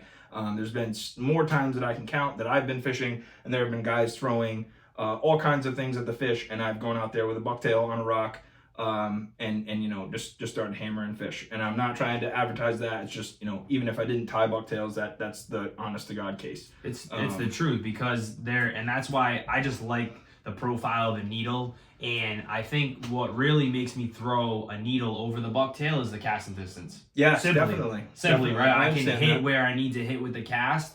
I'm more comfortable. The needle does a lot less action, which I think also you can look up. I mean, needles pull giants every year too, right? But the needlefish and a bucktail are very similar. I just typically throw the needle a lot more than the bucktail. But I think with both plugs, it's very important to note you can work all different sections of the water column. Huge. So wherever these fish are sitting or staging, you can work that. So that's what's so important. And that's what makes a needlefish very versatile and bucktail very versatile. So one of the conditions that I think like bucktails are huge in, and I think this is where like I think a person's fishing plug bag might lack the most is a face wind. A strong face wind, yes, you can punch through it and get out very far with a needle or a bottle plug or something like that. But a lot of the times when you have a face wind and it's really blowing at you, the fish are probably right in front of you at your feet. Mm-hmm. I would be surprised if a lot of guys said that they had a bucktail in their bag and that's when they throw a bucktail. That is when you throw a bucktail. Of course, hands absolutely. Down. Strong face wind. Yeah. Your first cast might not be great because it's going to be all fluffy, but as soon as you cast it out and it gets wet and your profile becomes slim, you can punch it through the wind and the fish are going to be right there at your feet. And you're probably going to be on a beach, right? Right, a beach or a boulder field, but you're going to be, the way that we're fishing, you're out. You're not going to be close. So a lot of people say, oh, you get snagged up. Well, you get in your waders, get in your wetsuit, you get a little bit farther out, you have a bigger water column to work with. Yeah. So big storm, big surf, you don't need to cast the distance. No. But if you're trying to hit a bar or a trough that's further out, right. Specifically a bar, you're trying to reach, you need to have that distance, but typically big storm, there's some deep water right in front of you, you're going to use a bucktail, you're going to do well, especially on a beach, and Isaac, he stuck a really nice fish this year on a bucktail. Wasn't yours, Steve, unfortunately, but it was a bucktail. So yeah. To answer the question about putting soft plastics on the bucktails, I'm probably going to do something with Dave Lynch there on a collaboration with that, but what I do is I use a really long hackle feather. So this is actually kind of a shorter one, but it's still 8 or 9 inches long. I've got ones that come out really long. So that's what I'm doing for a tail. My bucktails, you're actually not putting any kind of soft plastic on because I'm tying in a trailer already on there. So you don't have to have that bag of grub worms, or there's a hook in there, I always forget. So you don't actually have to put soft plastic on the back of the ones that I tie because it's already got a trailer in there. So great. I'm glad to hear that you're gonna introduce bucktails into your world this year. That's gonna great. happen. Here's the thing. I don't really have. I have maybe 20 pounds at best on a bucktail for me specifically. A lot of my bigger fish have came on plugs. So I think a good goal for me would be to stick a really nice fish on a bucktail. Something I don't use that much, but I know pulls big fish every year. And specifically yours would be that'd be the fucking cherry on top. I think we're gonna make that happen though. So in closing, we've got to a lot of the topics that I want to talk about, and I think that it was great, and we covered a lot of things. But in closing, can we talk about that one night that you forgot how to swim? Oh Jesus Christ! So do you want me to tell it or you want to tell it? I'll go. You ad lib. Yeah, you can. So I was fishing. These guys were fishing, and I was fishing by myself. And then we had some rough conditions. I don't remember what time of the year it was. It was summertime though, June, July. It was probably July, and it was probably 6 to 8 footers. And it wasn't small. It was rough conditions, and I didn't want to fish the spot alone. So I reached out to these guys and see if they would come out and fish where I was fishing. So you kind of have to do some weird parking things, just like everywhere else that you're fishing in these spots. So I drove in the truck. And we got out and we're going to this spot and we get in the water and it's probably like a 200-foot swim, which might not sound a lot like, how we're talking right now, but 200 feet to swim when you can't touch the bottom we have current coming from both directions in the middle of the night. It's something to think about. So we get in the water and Jake, immediately forgets that when you're in the water, you have to move your arms and kick your feet to start swimming. So Jake is just in the water like this. And he's going, I can't do it. So then we go back and which we should have just done right off the rip. And we go into safety and we're all about corkers and stuff like that. But life jackets. Yeah. You guys use a Mustang. The Mustang Survivals. The Mustang Survivals. I have awesome. Just one of those. It's either a pull cord or you can blow into it. It's such a small investment to save your life, and you might not think you can need it, but it can happen so quickly. So make sure you have some kind of PFD if you're gonna do some crazy swimming stuff, or if you're even on guys that are out on jetties with 15 knot rips going by them in waders. No offense to anybody, but if you fall in and your wader's full of water, you're done. It's all over for you. It's all over for you. Wear shorts with your corkers. I never understood the wader. You're gonna get wet. And if you fall in, it's over. So I've never understood that. But anyway, so we get out of the water. We convince Jake to put the life jacket back on, and this we're on the incoming tide. So we get the life jackets on, we make it across, everybody's pumped up because we're going to go fish, and then we got out there, and we had a great night of fishing, but now we're trying to leave, and it's completely high tide. Well, we should probably talk about when we got out there, huh? Go ahead. Oh my God. Yeah. Yes, go ahead. So we got out to the. I don't know how we're gonna describe this. We'll call it an island, I guess. It's an island. Yeah, it's an island. So the swim isn't real bad, but we got out to the island, and the waves are big. We walked up across the rocks. We saw.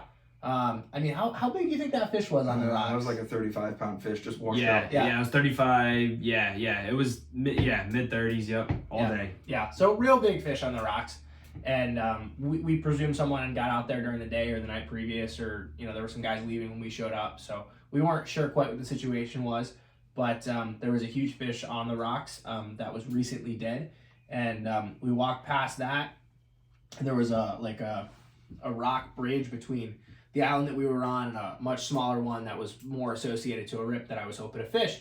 And walking across the rock bridge, there was two back-to-back rogue waves, one of which that took me off my feet, slid me back off the bridge, and I was caught underwater.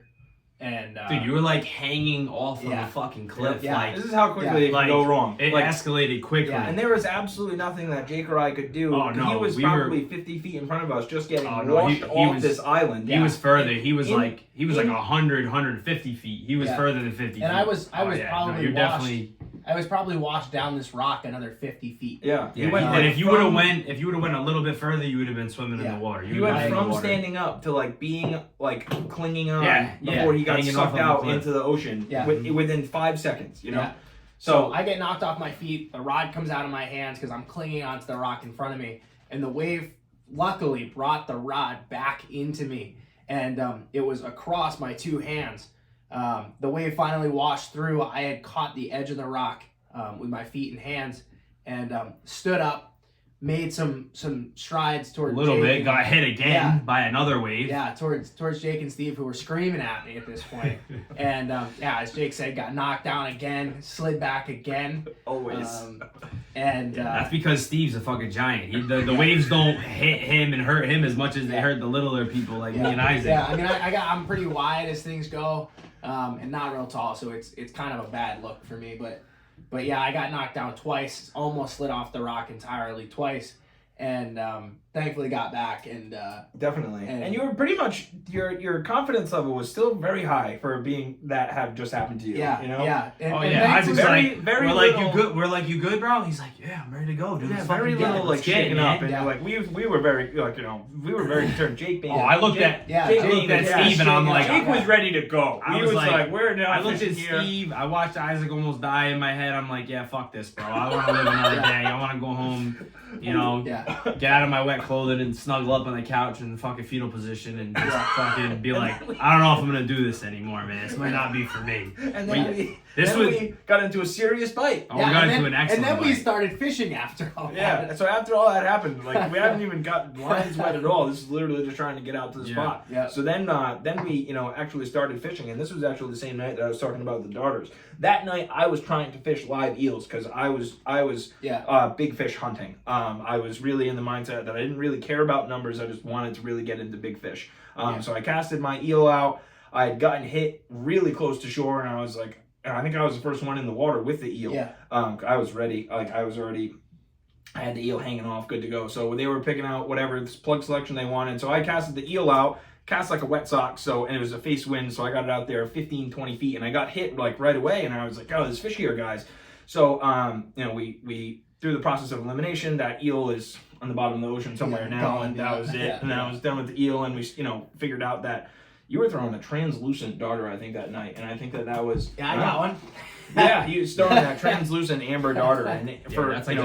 the squid yeah, darter, you and know? it was killer. It was doing really well. So then we kind of fished that bite through its fruition. I think we fished that bite until Yeah, it was until it done. died right? out, And That was probably, That was a really good bite. I was But I fish mean, every cast. yeah, I mean, 30 Yeah. or 40 fish each Yeah. for an hour. I something think like that was fish up to 20 pounds as well too. That was a pretty good bite. A lot of them being like slot size or like teen Yeah. size, you know. There And was we some hooked good up to fish some mixed giants, in. really, Yeah. we did. And Yeah. those conditions were so rough that we were using we were probably 20 feet from the edge. Yeah, and we 20 were, feet you above had the to- water, You had too. and 20 feet above the water. You had to use the waves to push you had to use the wave to push the fish up to you. You had to time it right. Yeah, you had On because it. there was no getting to Yeah, the shore. and it was on a jagged reef.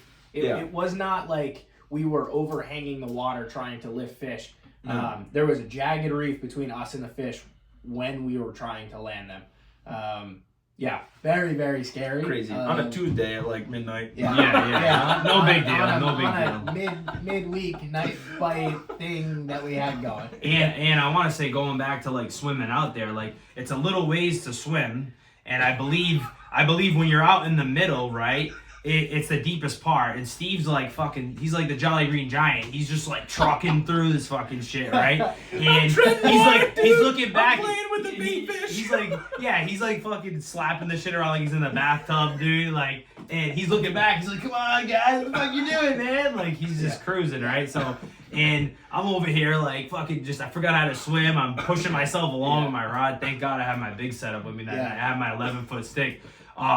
Not to mention it was around a moon. It was like a day or two off the moon. Yeah. It was there was a rip current in effect. There was a warning for a fucking rip current. So no wonder why when I was swimming back, I had the Tsunami Salt X jacket on, which not for nothing, it's a great lightweight jacket. That thing filled up like a fucking water balloon though. It's holding my arms down. Yeah. I got out and like I must have had like 10, 20 pounds of water on me. That jacket does not keep water out by any means, just for the record. So anyone who has it, it's a good lightweight jacket. I wish I had my Stormer on that night, honestly.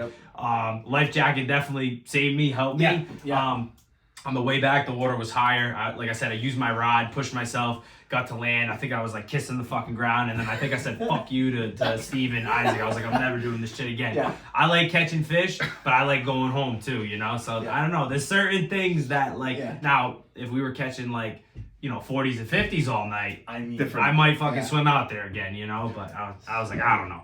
You didn't. Jay needs his own show. I know. I'm a little wild. I'm a little wild sometimes. But I like that question. What are you guys using for rods? I have fished GSB 121M for 3 years. Yep. I'm using that night. I was using 11-foot Lamy Glass carbon surf, cheap, cost affordable rod. Does the job. It's my big surf conditions rod. That's what I use if I'm using the water's calmer earlier in the season. I'm using a 10-foot ODM DNA. Fucking love that rod for the price, the setup, the grip on it is amazing. So yeah, my Lamy's just like my meat stick. My ODM's like that's my go-to.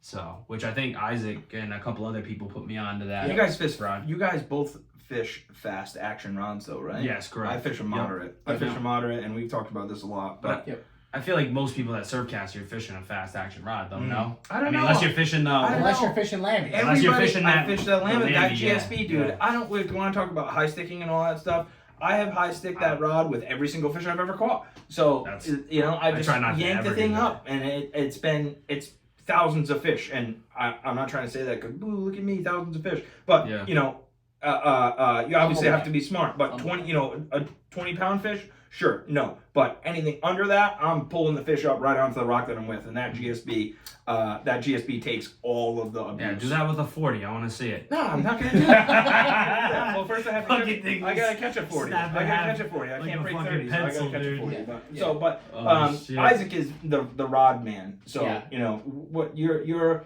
fast action a lot. You just picked up that 9-foot the other day. Yep. So what is your deal with rods? Yeah, so I came from a background of what I mentioned earlier, the St. Croix Mojo rods, which are moderate fast, I guess. They probably act a little bit more moderate than what they claim, but went from that to an ODM DNA, and then a St. Croix 10-foot Avid Surf. Thank you, Dave. Equivalently fast as the DNA, and those are considered moderate fast. I think the DNAs are. They might act a little bit faster than that though. And then this past year, I went to a full Century lineup. So I have a Century Slingshot 9.6 and a Century Slingshot 10.6 that I fish with a 150 and 200 respectively. And those rods are incredible. That's probably next on my list to get. I have a couple other buddies that fish those as well. Like I know Rob from RD Customs. I know he has I think he has a Stealth or something, but fucking beautiful rod, unbelievable. That's definitely on my list, for the next purchase. Just haven't pulled the trigger yet. But after seeing you fishing it, hearing all the good things you say, all the good things that he said, I'm like, yeah, that's next up on the list for me. Yeah, and the sure. slingshots are as far as I know right now, the fastest action surf rods that I can buy. They're just light. They're just fucking durable. Like, you can tell when you pick that rod up, you're like, oh yeah, this is it. Yeah. You know, when you pick something up, you just know, like, yeah, that's it right there for So sure. someone said they have the SS 1267 and the 1328. Yeah. I think those are the ones that I have. That sounds right. If that's the 9.6 and the 10.6, those are the ones. And they're phenomenal rods. They're very stout, both of them. The 9.6 is probably a little overrated. I had to take a little bit off the tip to get the action and the rating I wanted out of it. And the 10.6 has been phenomenal. It's what I've caught fish in every class range on and been really excited about to use. So, and they're remarkably light considering the rating on the 10.6 is, I don't know, you could probably throw 2 to 6 on it, even though it's not quite rated for that. So, Gotcha. I gotta, and just to answer somebody's question, they asked if we wear fins when we swim out to rocks. No. Nope. A lot of people think that, all your gear makes you heavy. In my opinion, I float with all that shit on. Yeah. And you were wearing a stormer that night. I was wearing a stormer that night, and I think that I was the only one wearing a stormer that night. They both had those tsunami jackets on, and the stormer, with the neck, with a surf belt on, the neck, whatever you want to call that, sealer closed, and your wrists closed. You get a little bit of water in there, but I've got a phase gear jacket, and it seems very similar to the Saltex jackets, and you cannot swim with those jackets. It just took on so much water. Like I said, nothing against the Tsunami Saltex.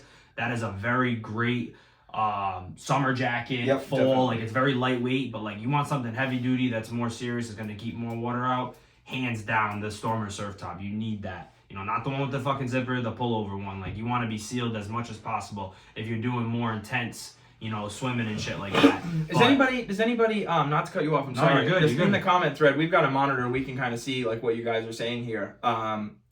What kind of any wetsuit? O'Neill is good. O'Neill, it's just quality and it's affordable, dude. You're not gonna Wetsuit break Warehouse. the bank. Just go to wetsuitwarehouse.com. They're fantastic. They'll find your size. Everything's true to size. O'Neill is great. You can probably buy one for $100. Yeah.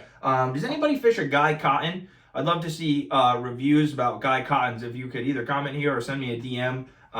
The Stormer is a great jacket, but I think the Guy Cotton might be a little bit lighter, and I like to wear a swim jacket all the time, but like in June and July, I'll just wear no jacket and go with a full sleeve wetsuit, but I'm curious about the Guy Cottons. I think it's important to mention too the Farmer John wetsuits. Yeah, The Farmer John wetsuit was and huge. I know Isaac will touch upon this too, but a lot of times when you're wearing the full wetsuit, you get chafed under the armpits and you don't have as good of range of motion.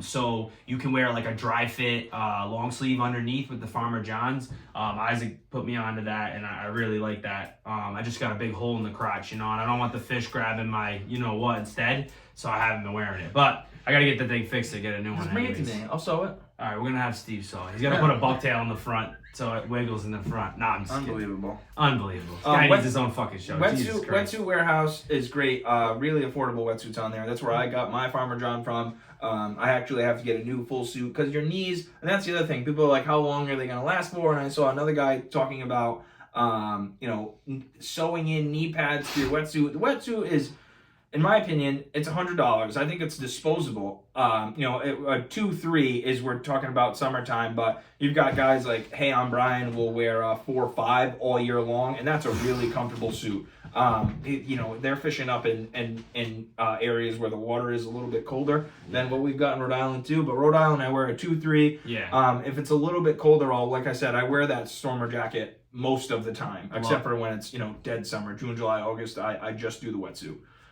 Or I'll wear like one of those Columbia dry fit shirts. Especially when it's raining a lot, yeah. Yeah. The Dry fit's where it's at. The only thing I don't like about the Farmer John and why I wear like the fishing shirt over the Farmer John that like sheds water quickly is the rocks are so sharp. Yeah. And like and your skin gets soft when you're in the water so much. So what will happen is you'll get shredded up and you won't even know. Until you get back to your car and your like skin dries. Fucking blood everywhere. You're like, somebody get bleeding murdered. all What over the the hell's place. going on? I think it's really worth mentioning that we're gonna try to do a gear podcast. Yes, definitely gonna do this is kind of just gear. this is just an intro. Mainly today it was just to do plugs and presentation and stuff like that. And we didn't even hit all, I still got like half of my shit in here. I didn't even go over plug wise, but we'll get to that another time. And So yeah, definitely. definitely more gear involved and stuff too to help and a lot of the new guys out. If I can shoot a recommendation out there, if I was to never communicate this ever again,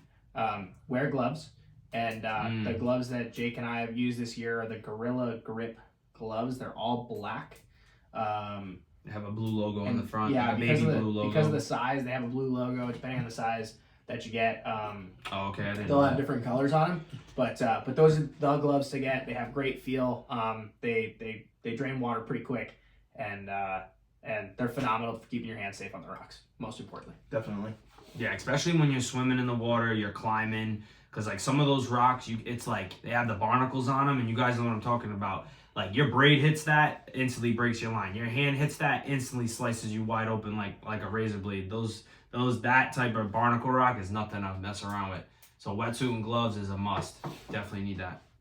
All right, so we gotta wrap up here. We're almost at the 2-hour mark, and you know we could go all day. So these guys will definitely be back on. We have a lot more to talk about.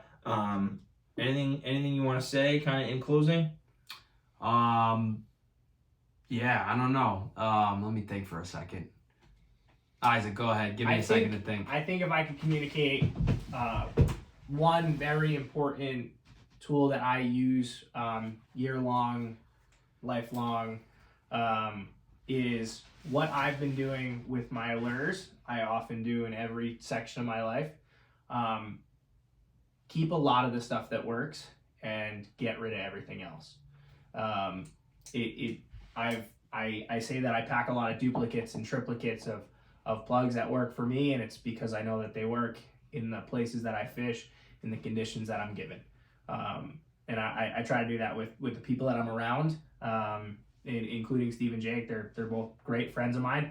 I feel as though they build me up, so I keep them around, right? And I think building your circle and building building everything you do in a positive way is massively important.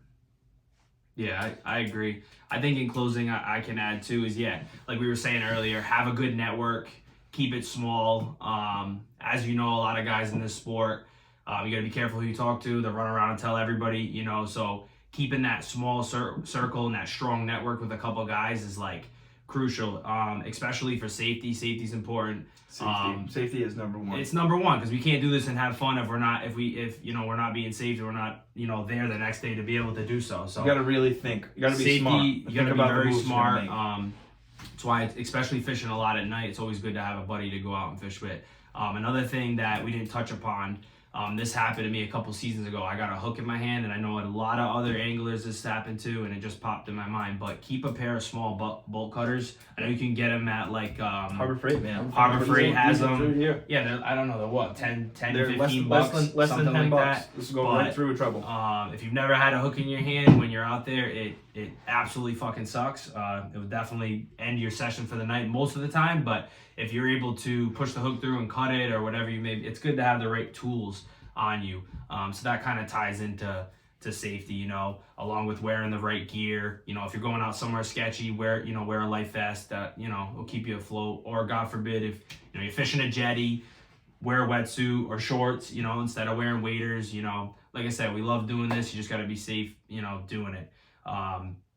And I think the other thing that's important to note too is the catch and release thing. I don't harvest a lot of fish. I know once in a while Isaac will keep a fish, Steve will keep a fish. Remember, like the striped bass population is extremely low. It's like, I believe it's the lowest it's ever been. Yeah, since the 90s. Yeah. Since the 90s. So we all got to work together, you know. So if you see guys out there, you know, you don't have to start shit with them, but it's like, you know, you could say something nicely like, hey man, not for nothing, you know, you kept like 10 fish that you weren't supposed to, or whatever the case may be. But as long as we're doing the right thing and everyone we teach and everyone we fish, we're educating everybody. I think that's the most important thing, you know, how to revive these fish properly, especially just call if it it's in. Just call it in. Just you call could, yeah, just you could. call If it you in. want to start shit, call it in. No, you confrontation out on the rocks is you don't want to do that. You don't want to do that. Yeah, so just yeah. call it in, you know, and just get those guys taken care of.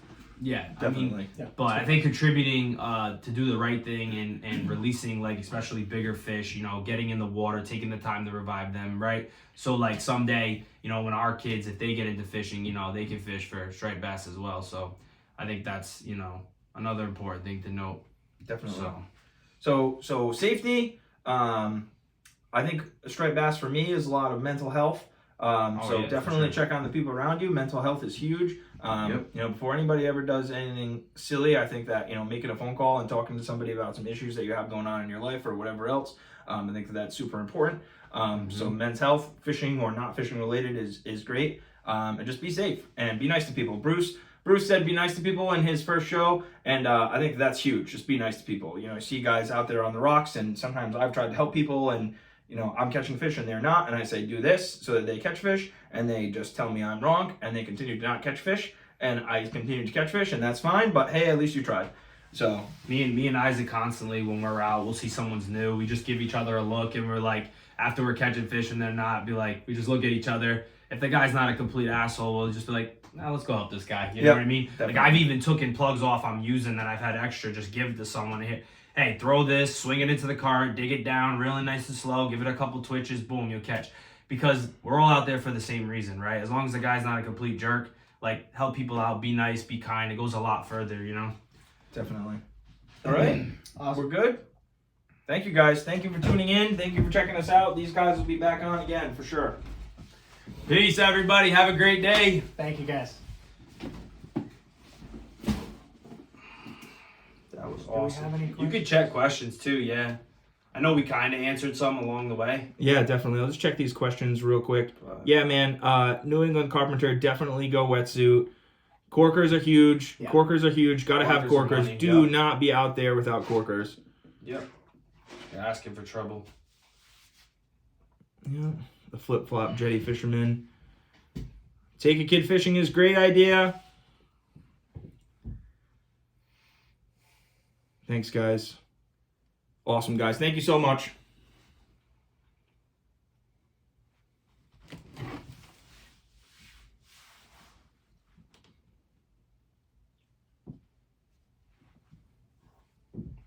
Oh, that's dope. So you did it from your phone too, and and from IG. Cause that would be cool. Cause then you can clip it up. That's what I was thinking. Yeah, it's gonna get uploaded to YouTube. So what we'll do is we'll cut off of that, Can I download it, and then I don't know. You might be able to. That'll be all the. I would fun stop and that then one, follow Steve, up. though, on your phone, cause it's still running.